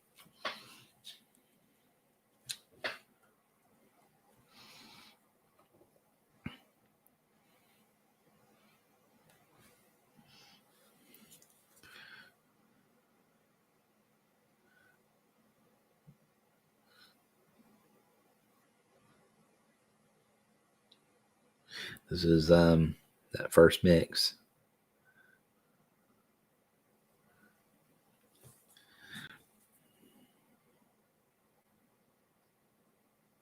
That we did before. Caliban and Warpstone mixed. We'll do some Warpstone now.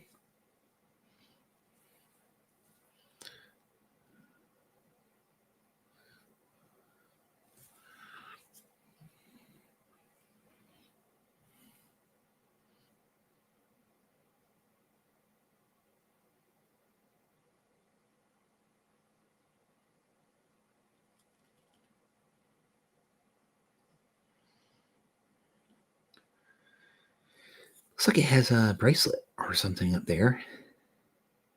We'll have to take care of that too.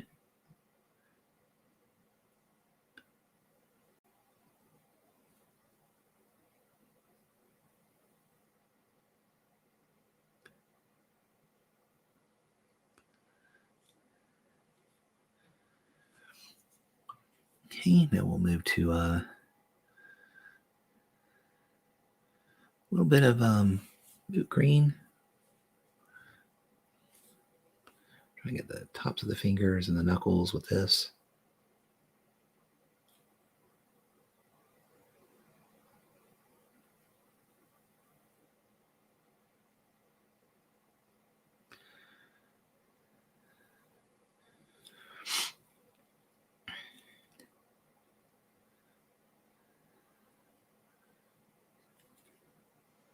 Maybe a little bit right here to that. Okay. Sorry, that was Moot and Waystone, not Moot by itself. This is Moot.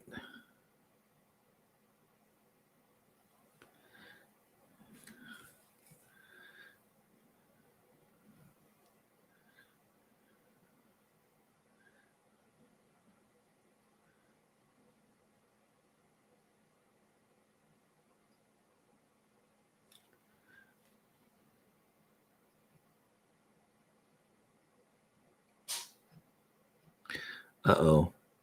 That was a sneeze from the other room. That means Captain Sneezy Pants is awake.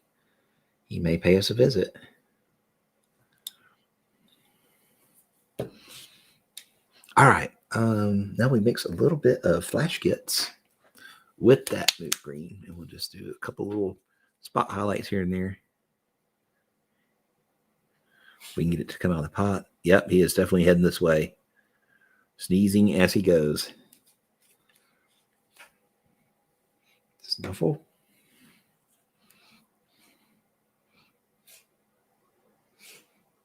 We hear you.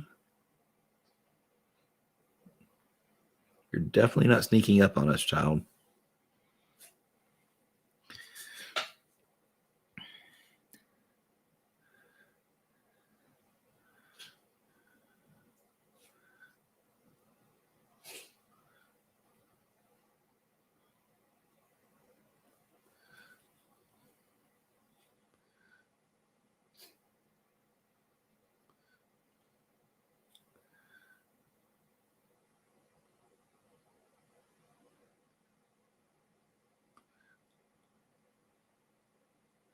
Okay. Here we go. Gremlin arm is laid out. Ominous sneezing in the distance. Yes, yes. The beast approaches. Shh. Maybe he won't hear us.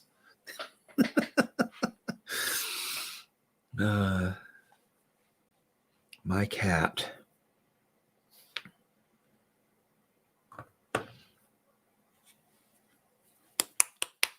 He could be like the,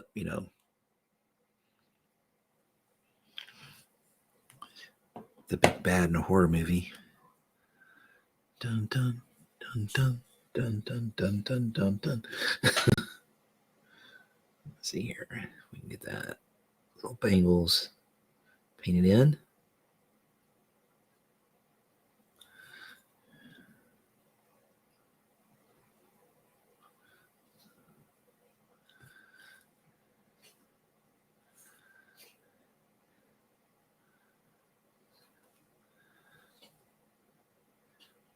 I love how he has to sneeze like and snuffle all the way in here.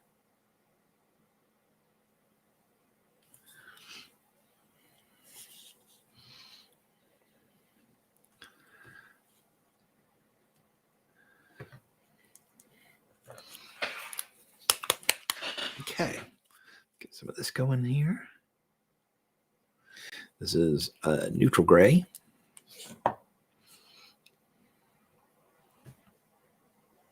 Let's try and catch just the top edges of those bangles.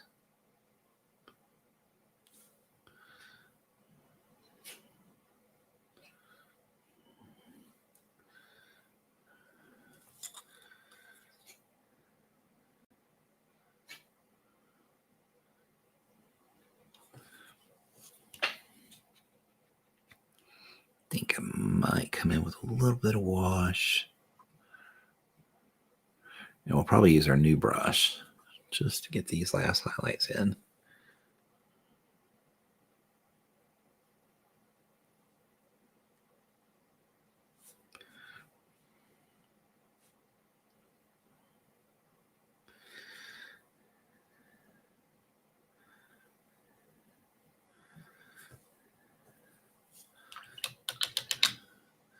Okay, new brush incoming.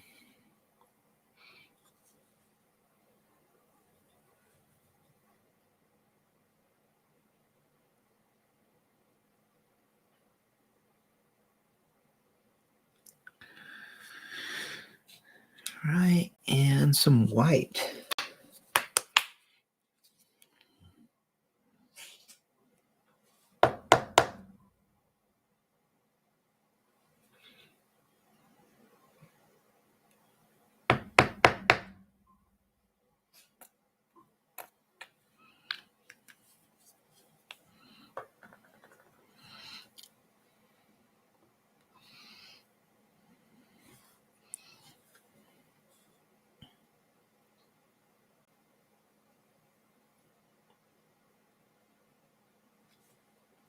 There we go.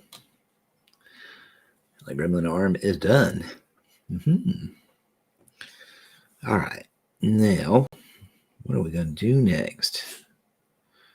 Good Lord, cat.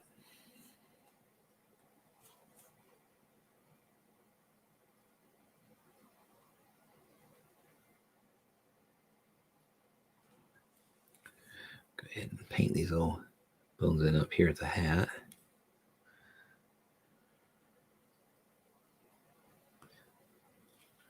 Color should we paint that doodad around his hat? The little sash or whatever. Green and purple Hulk. We should do a purple sash.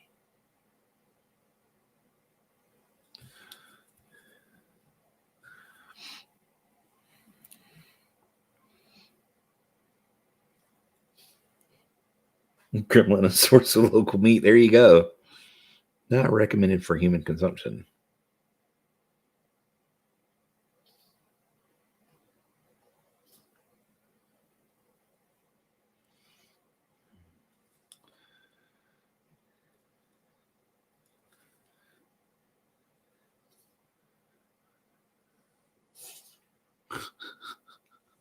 He's still quite made it here yet. He's on his way, but he's not quite made it here yet.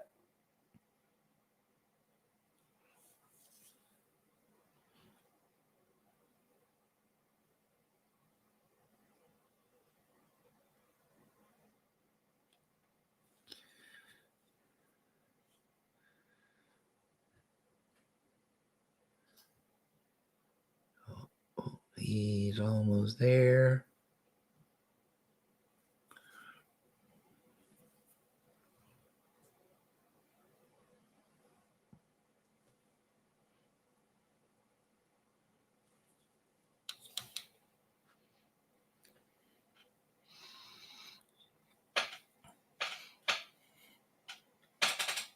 Nope. He crashed about halfway from the room to the desk here. He's snuffling, but he's basically he's collapsed in the middle of the floor. Worn out. He couldn't quite make it here. He just didn't have the energy, folks. We may not have a Captain Sneezy Pants sighting today after all. He tried. He gave it his all.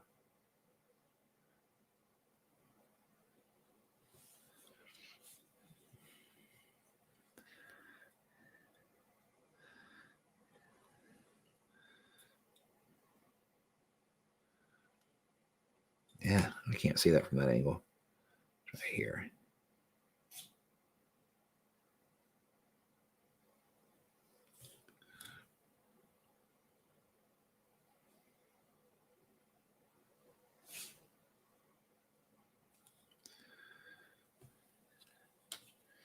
All right.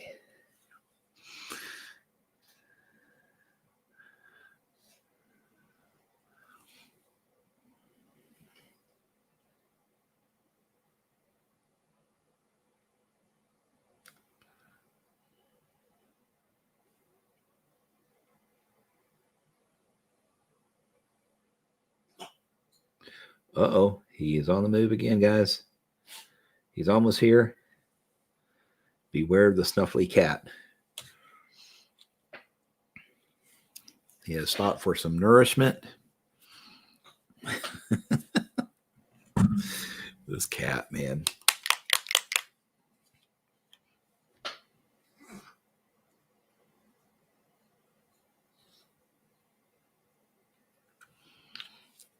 Okay.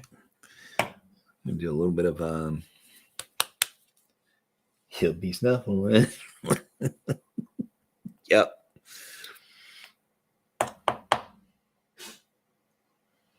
Someone needs to do me a video, to that shuffling song with my cat.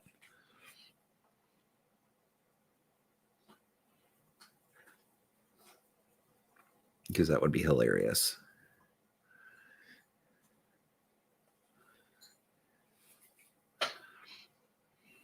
Okay, let's get some coloration going on here with this black.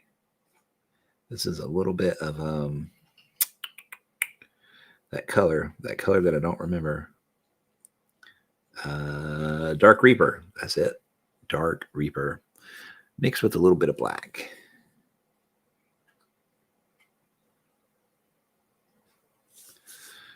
We'll pull some up here toward the front.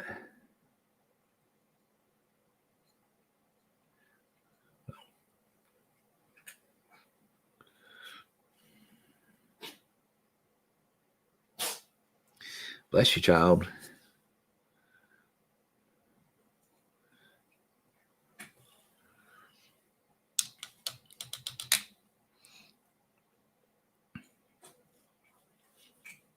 Then we're just going to pull a little bit of plain Dark Reaper up here.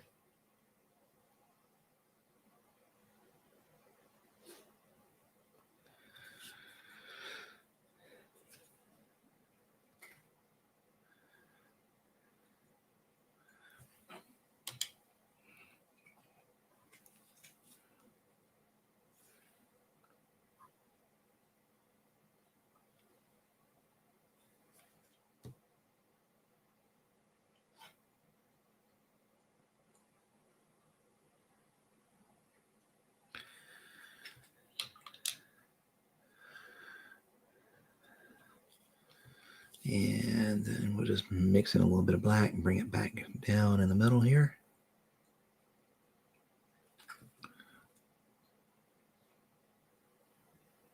Don't want it to come up too much there. There is a depression. Finger eraser to the rescue.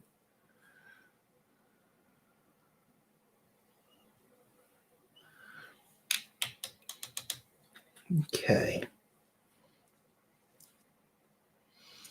We'll see how that looks in a second after it's dried. I don't want to go too crazy with it yet. There he is, ladies and gentlemen. He has moved around this side of the desk.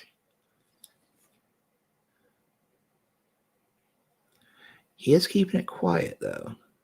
He knows the rules. If he meows, he gets picked up and shown to the to the audience, and he hates that. So he's learned to keep his mouth shut. It's so funny. I never knew that humans, I hate to say paranoia, but obviously, let's say anxiety issue could be passed on to a cat. Because I'm not despite the fact that I'm here on camera with you guys, I'm not a huge fan of cameras. There's maybe 100 pictures of me from early childhood on. When I started having a say-so in pictures, I started disappearing from them.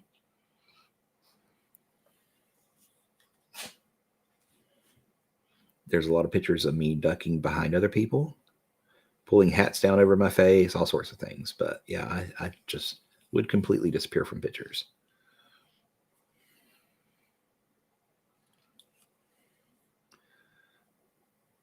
This is a Dark Reaper that I'm edging with here.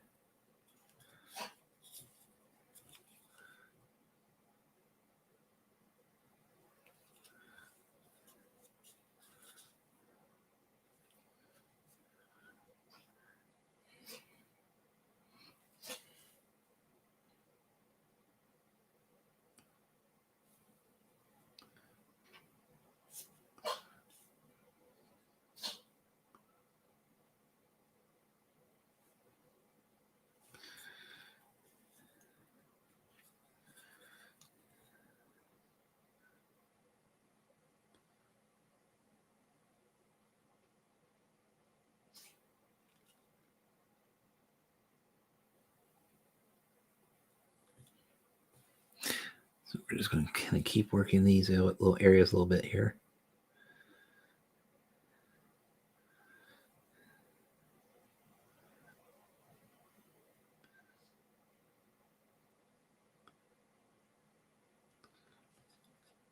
We got a smooth little blend here, or smoothish blend here.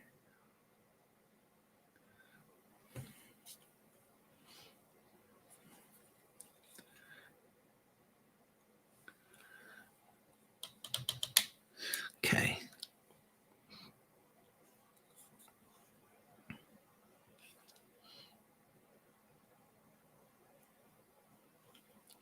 And this is Dark Reaper by itself coming in on the rim.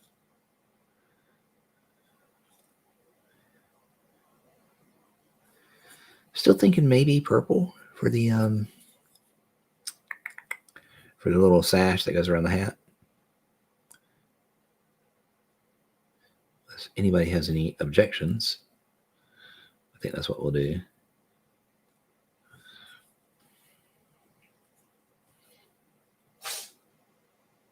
Oh, he has left the building, folks. Well, not the building. He's just left the area. How about that? Made an appearance, but didn't quite get all the way here.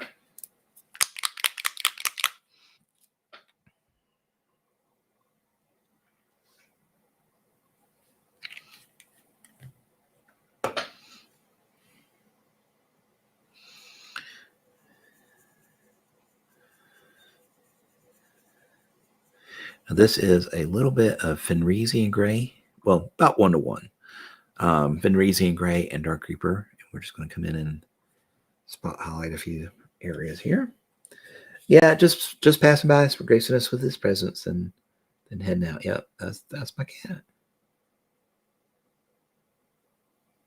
He knows how to keep it real.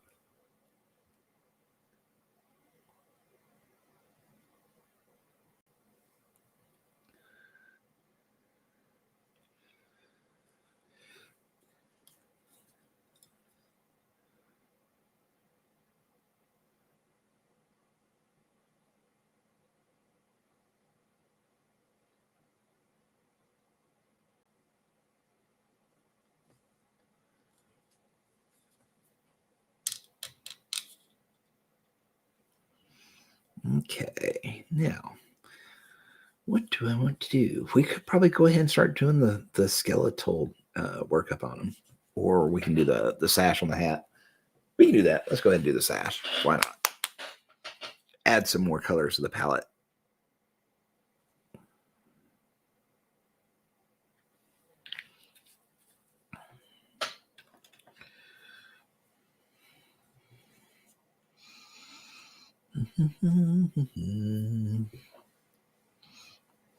Like I said, I think he's kind of learned. If I'm streaming, like sitting here at my desk talking, he knows what that means, I guess. He doesn't come in here and yowl. He's a smart cat.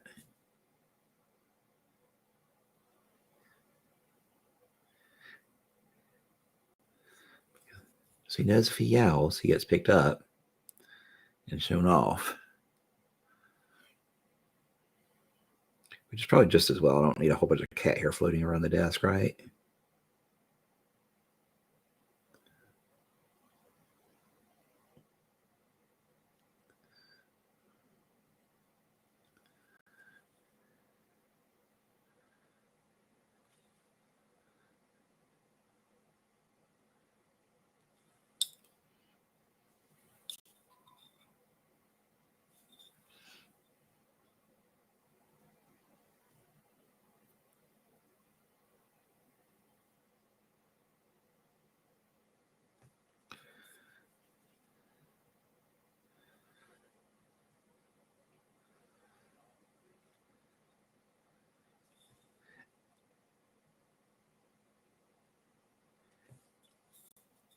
Now, when I painted Lust, which I've already painted her before, for Old Slow Tiger, who occasionally shows up in the stream, I painted her up for his 10 Thunders army. When I did her, I did like actual hosiery, like, sheer stockings on her, which was kind of a first for me. And they turned out looking really good. But I did use a combination of the airbrush and glazing to get them down on her. And I'm wondering if I should do that with the one I paint for this kit, or if I should just do the striped hose that she has on the package, because she has like a gray and white or gray and black striped hose on it, and there's not much sheerness to it, like they're opaque, which would certainly be a lot easier to paint, but I wonder if it would be as interesting. The only thing, like I said, I would have to use the airbrush if I did the transparent or translucent hosiery. So if anybody wants to chime in on when we get around to doing her, that would be great.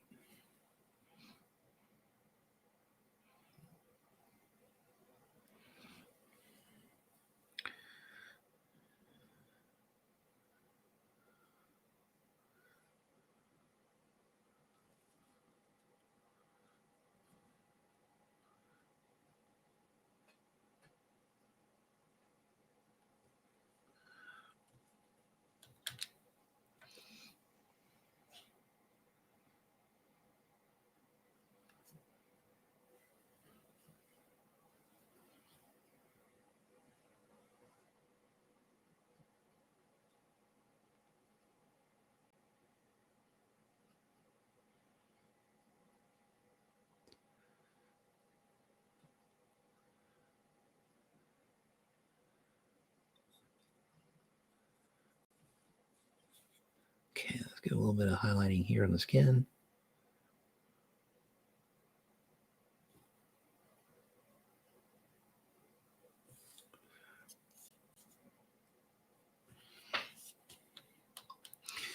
Okay. Get that going here. Where's my Warlord purple? There you are.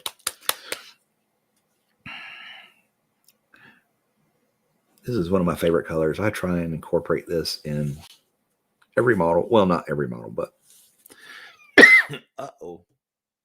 You came in and you did the call. Come here.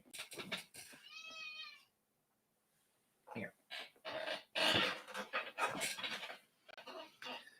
This is Captain Sneezy Pants, folks.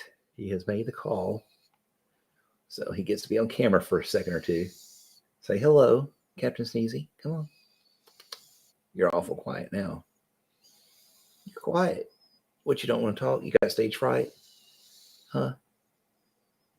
Okay. Go on. Fuzzbutt. Hey, Stig, how are you doing?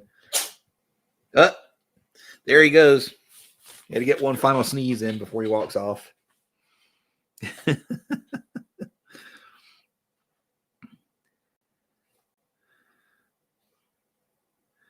That is my buddy boy, my constant companion when I'm painting. Mainly because he pretty much lives down here in my painting room because he will not get along with the other cats. The other cats live upstairs in sunlight because they can get along. He refuses, so he lives down here in the hole, the basement where I have my paint room.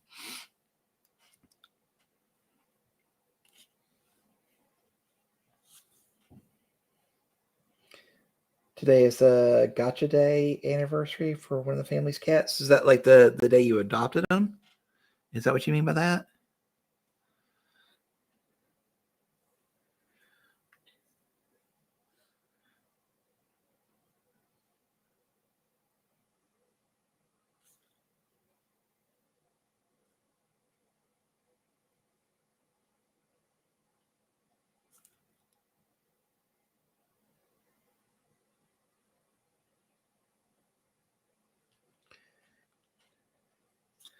Oh, okay, very nice. Well, his is coming up. He showed up on my doorstep on Thanksgiving, um, 2010. Can't believe he's almost, well, he is probably 11 years old because I think he was about 6 months old when he was dropped off. So I can't believe he's 11. It's just crazy.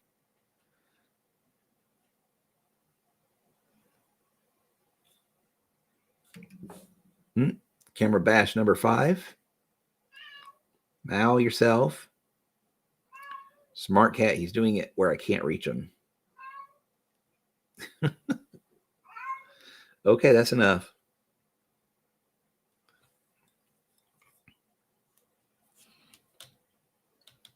Gotcha Day. That's pretty cool. That thing is coming up Black Friday. Nice. Well, congratulations, Play Weird, on the Gotcha Day for your kitty cats. Ooh.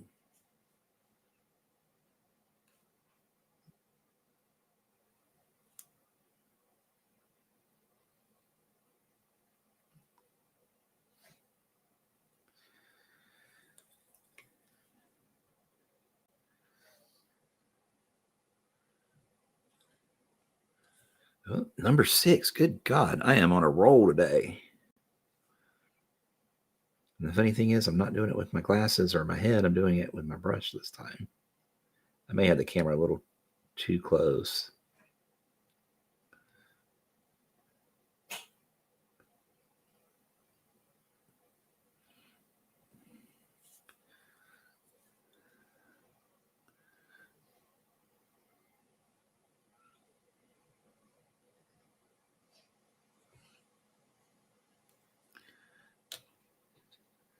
We got that sash done up now. Our other ones is coming up on Black Friday as well. Nice. Very cool. Well, we got 3 Thanksgiving pets, basically.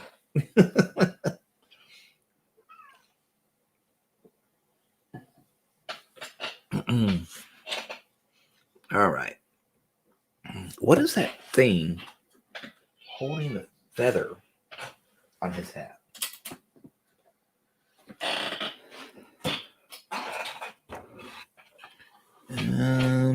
Okay, let's see here. Okay, it looks like a little skull. So, and it's wrapped in the sash.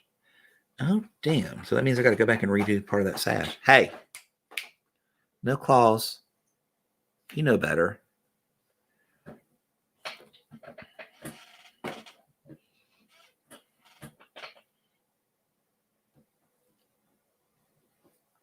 Okay, so we're going to come back in here. Well, I should probably paint the skull first since it's the innermost part. I can do the back side at least.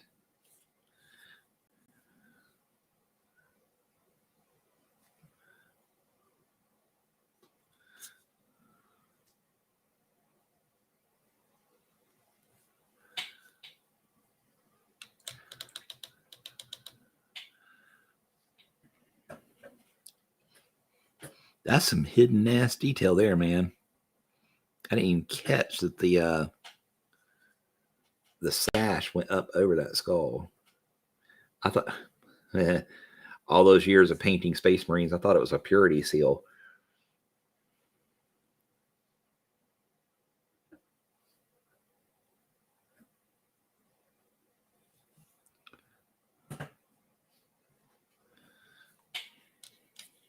Kind of what it looked like to me.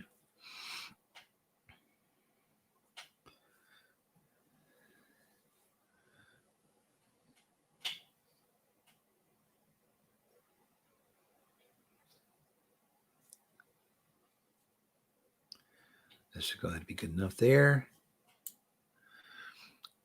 Now we'll do some highlighting a little bit here.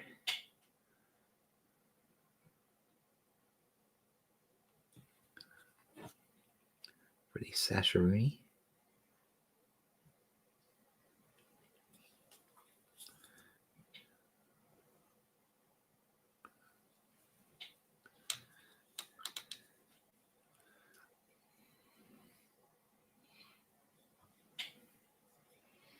Okay, now we're going for the pure Warlord purple, just at the top of that little sash area.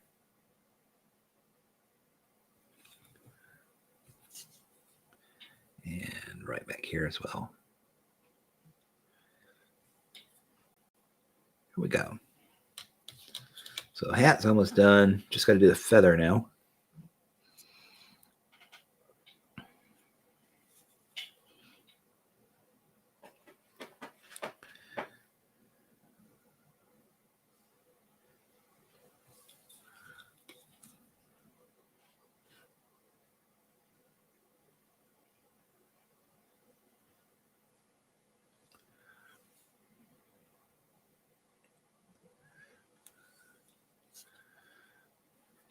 Okay, and then we'll do some brown at the tip.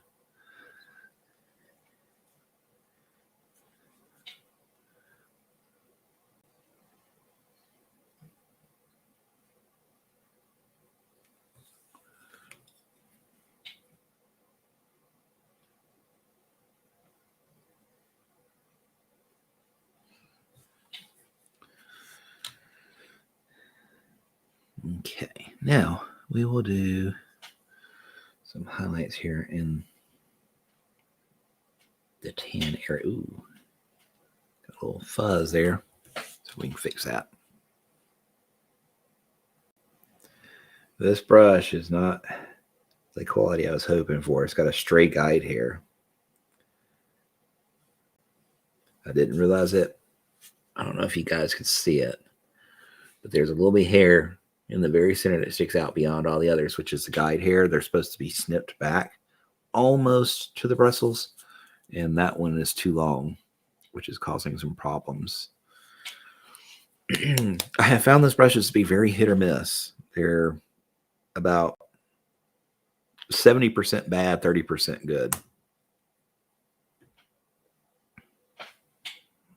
They are fantastic for when you cannot find your normal brushes in stock, which that happens a lot with Broken Toad. So that was why I picked them up, because Broken Toad was out of stock everywhere. And they're still hard to get in stock unless you go direct. And I hate to go direct, because direct means you're paying for shipping from England, which is not very cheap right now. I think it's about $26 for some brushes. Just, brushes. So when you do it, because that's the price of a single brush, right? You may as well just go ahead and order a bunch of them. So you have to save up your money and get about 3 or 4 brushes to make it worthwhile, which is why I'll get these mom wicks in the interim and use them while I can.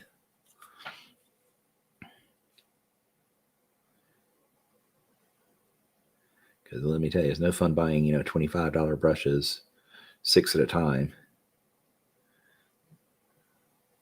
just to make the shipping worthwhile.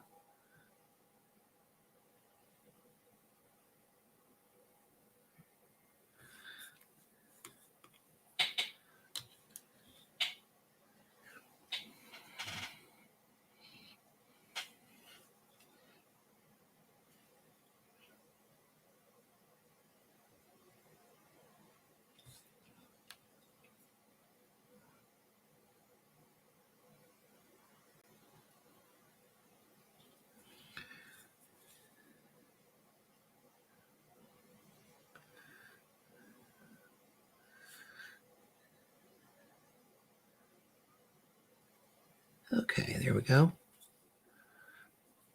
Got that feather done. Got the little skull done, sash done, the bones done. All right. So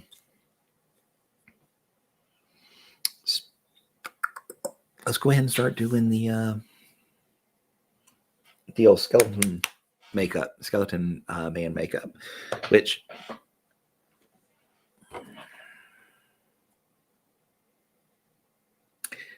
now that is funny.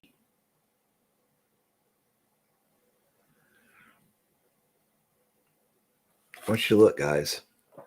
The artwork shows it is a chicken leg, right?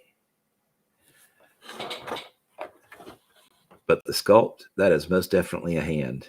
There are 4 fingers and a thumb in a hand-like configuration, and there's like bicep up there. That is definitely a gremlin arm. That is hilarious.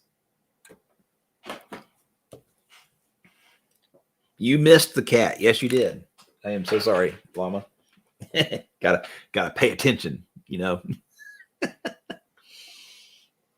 How you doing?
Show sternum is like dashed lines.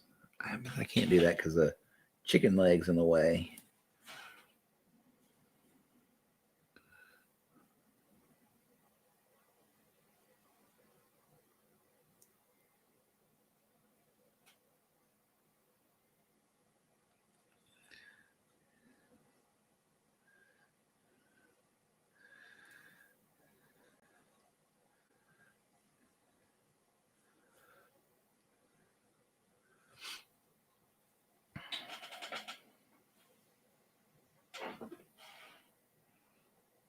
I keep looking out for references if you're wondering what I'm doing.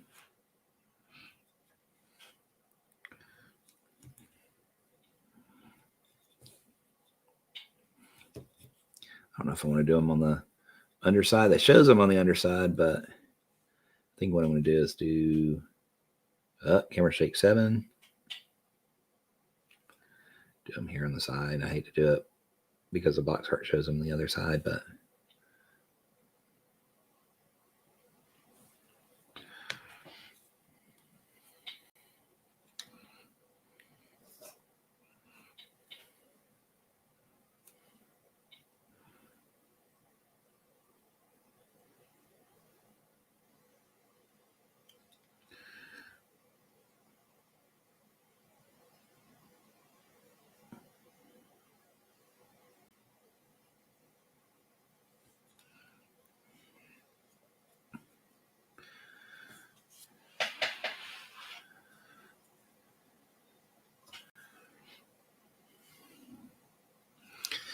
I kind of wonder if I should do the face paint too.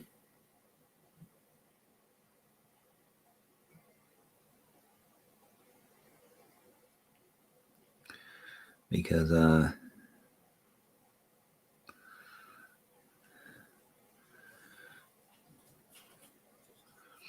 most of the voodoo doctors or whatever, or witch doctors, you'll see they have a skull face painted as well when they do this body paint like this. I am going to mix this in with a little bit of the skin color, so it's not quite as dark, because we're going to be going down in a recess here.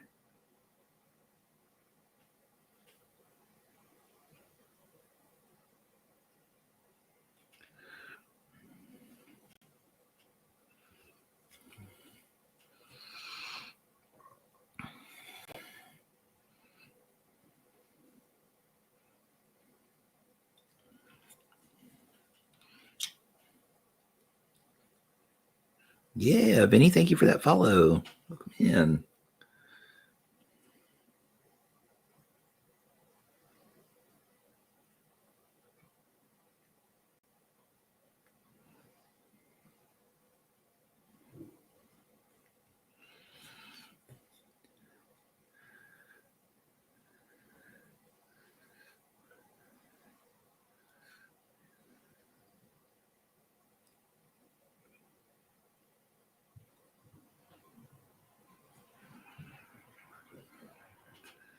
Come on now, work with me here.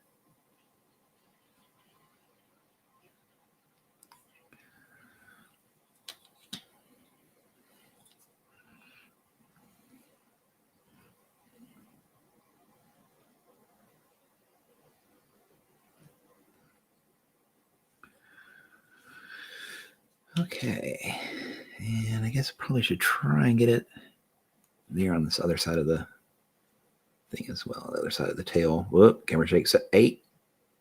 That would be 8.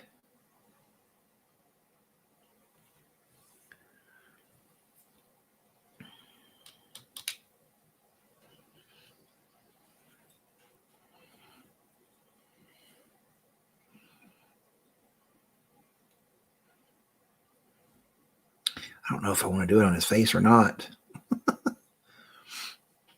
That would his face is so chubby, it would really distort the skeleton. So I'm not sure if I want to do that or not.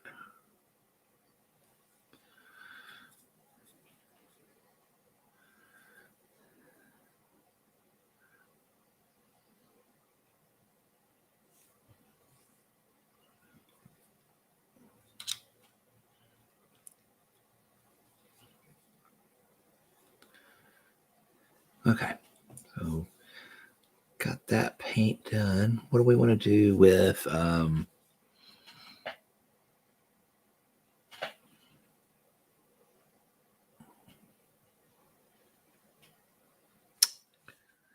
snake? Yeah,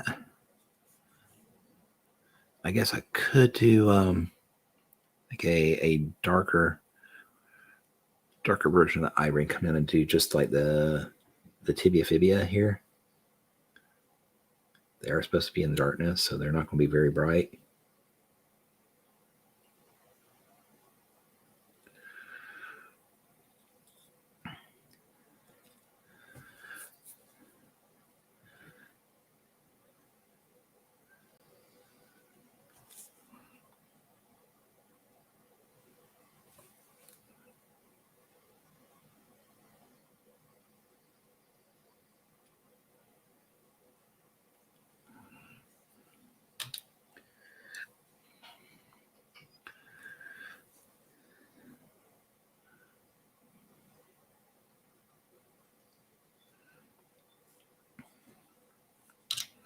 And then maybe do those for the feet bones as well.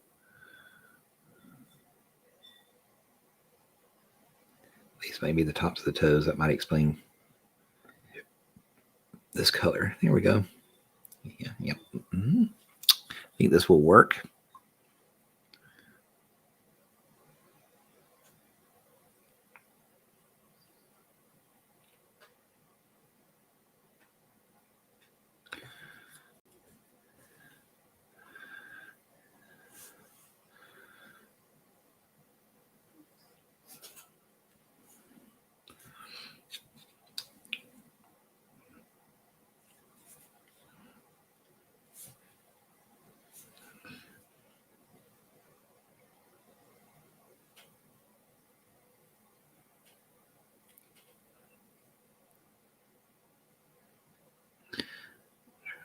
that one in.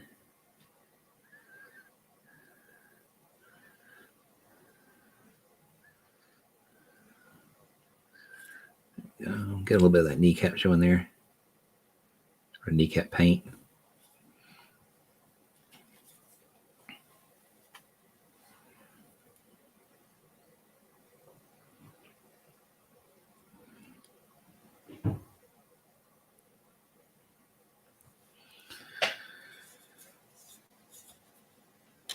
Okay, here we go.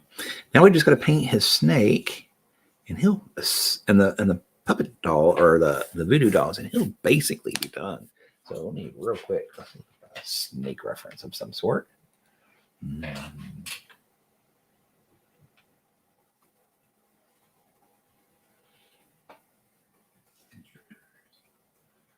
Looks like a constrictor, boa constrictor. So let's see the cool patterns we can get off of these. I want something that's going to stand out from the brown. So we're going to look for a more colorful pattern.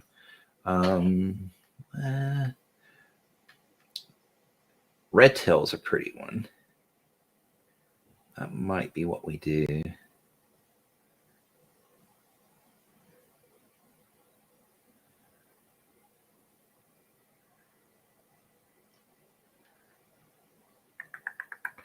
Ooh, that's a neat one. That's gray almost. That would definitely stand out. There's also a green boa. Oh, but we got green on his pants. Let's not do that. They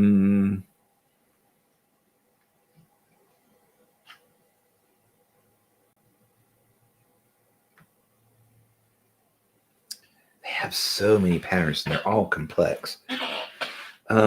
I guess we'll start just doing a kind of tan color workup on it to begin with, and then we'll go from there. So, Old Faithful, we'll start with English uniform, because that's like what we use on everything.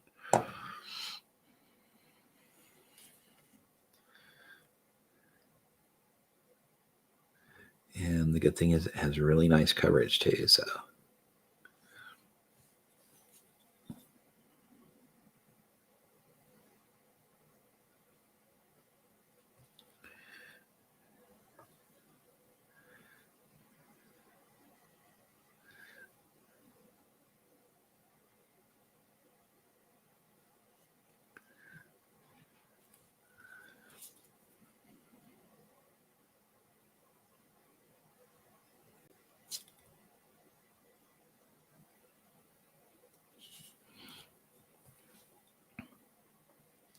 how are we doing? Oh, we got about 15 more minutes. Oh, we will most definitely not finish in time tonight.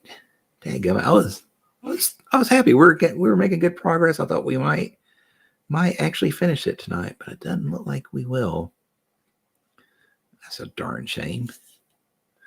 But we did get a lot done on him.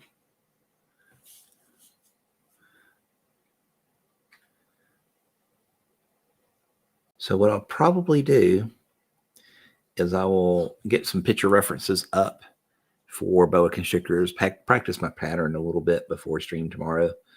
And I'll have the next model ready to start painting. And we'll start on this guy. We'll finish up the snake pattern probably well before the stream ends. And then we'll start in on the next Crossroads 7. So that's what I'm going to plan to do. You finished the art project? Fantastic. You know what to do. You drop that sucker in my Discord. I'll take a look at it later. And of course, drop it in the Wyrd one too. But I definitely want to see it in mine.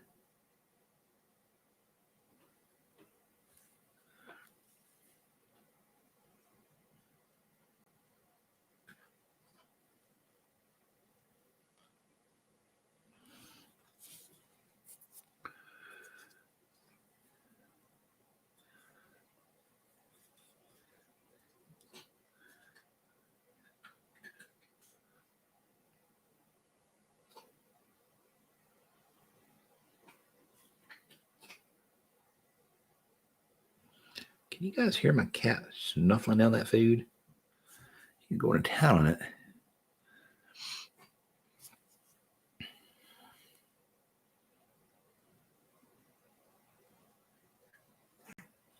Honestly, probably should move his food dish away from the mic.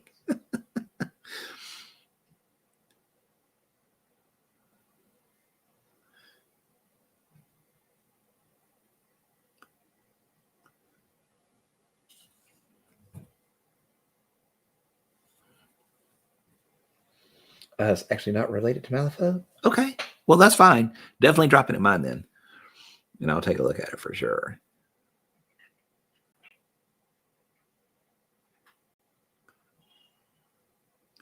We do need to do his little dreadlocks. I did forget that part, but we did make some decent progress in this tutor. I mean, weren't going for like super duper high end on him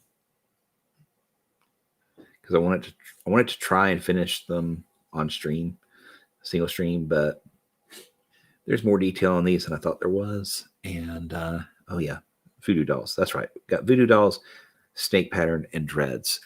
But I still think we'll probably finish up on a stream tomorrow before time's up. So I'll have another one ready to go. If anybody's here and has a preference for which model I start next, be sure to drop it in the chat.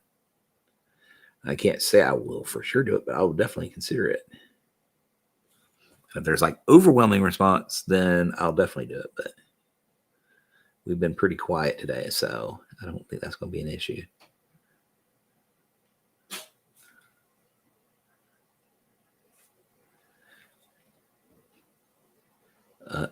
Camera shake number 9. Apologies.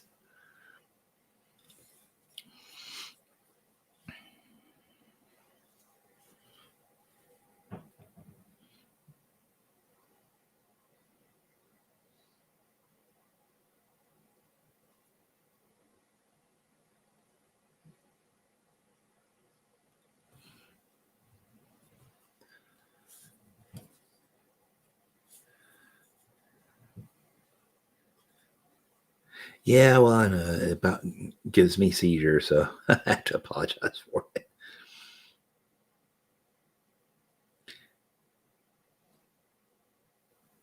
One of these days, I'll actually get around to mounting the camera off to the side or get a good camera that can mount way up high rather than a web camera. But, that would require money that I don't have, so it may be a while.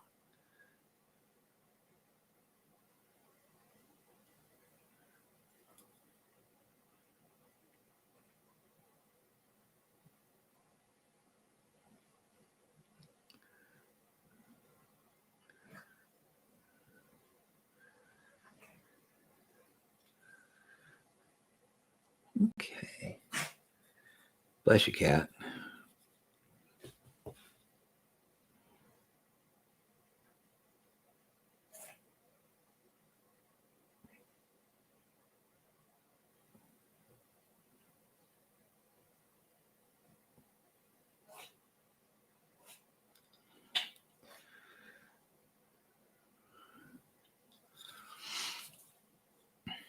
Okay.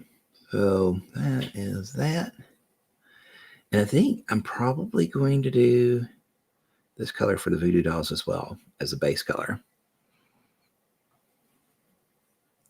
I'll do this and do like a brown wash over them. If I remember right, this is what I did for my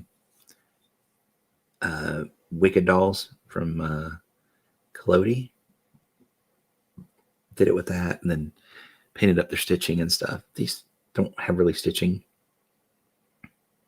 but they'll have some details on their little heads, eyes, or something like that. Camera shake number 10. Apologies.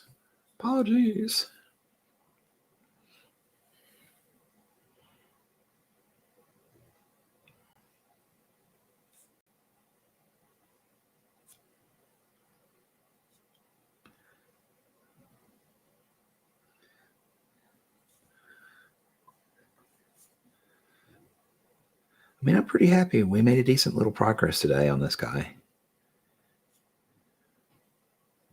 I am not upset with what we did today at all. Number 11. Good Lord, I'm on a roll tonight.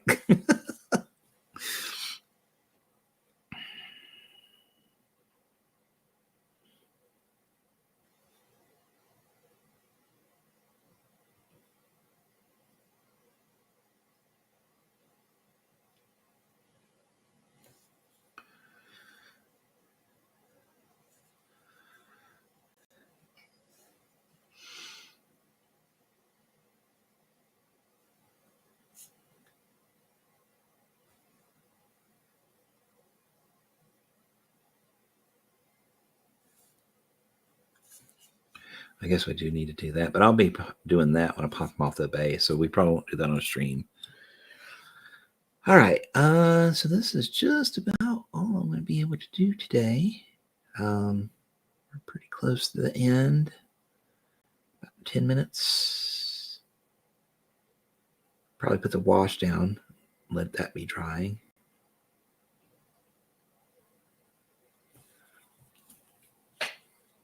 There is my link, my Willow link there, that leaves all my socials. So if you want to catch me on Twitch or YouTube or my Facebook or my most instant of grams, that would be the place to go. You click it once, it gives you all my links in one place.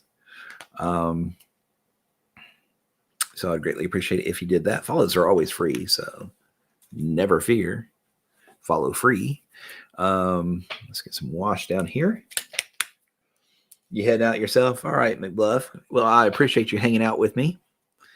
Oops, that is flesh color. That is a wrong wash. Whoops. This is the one I wanted. Get that slap down, and then we'll probably say our goodbyes.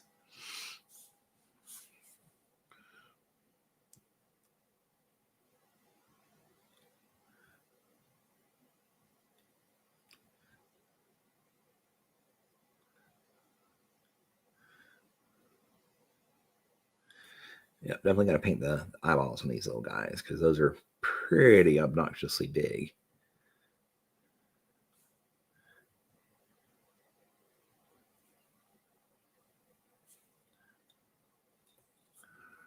All right, and that be that. All right, guys. Stig, you have a good day. Thank you for hanging out. I am getting ready to. We're about 5 minutes away. I mean, we may as well. I'm kind of at a stopping point. So, but yeah, if you guys haven't already followed my socials, that would be great. The link there will show you how to get to me.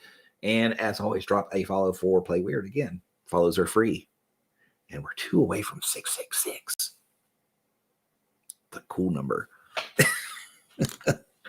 So, anyways, thank you for hanging out. We got some good progress made on old Gluttony here.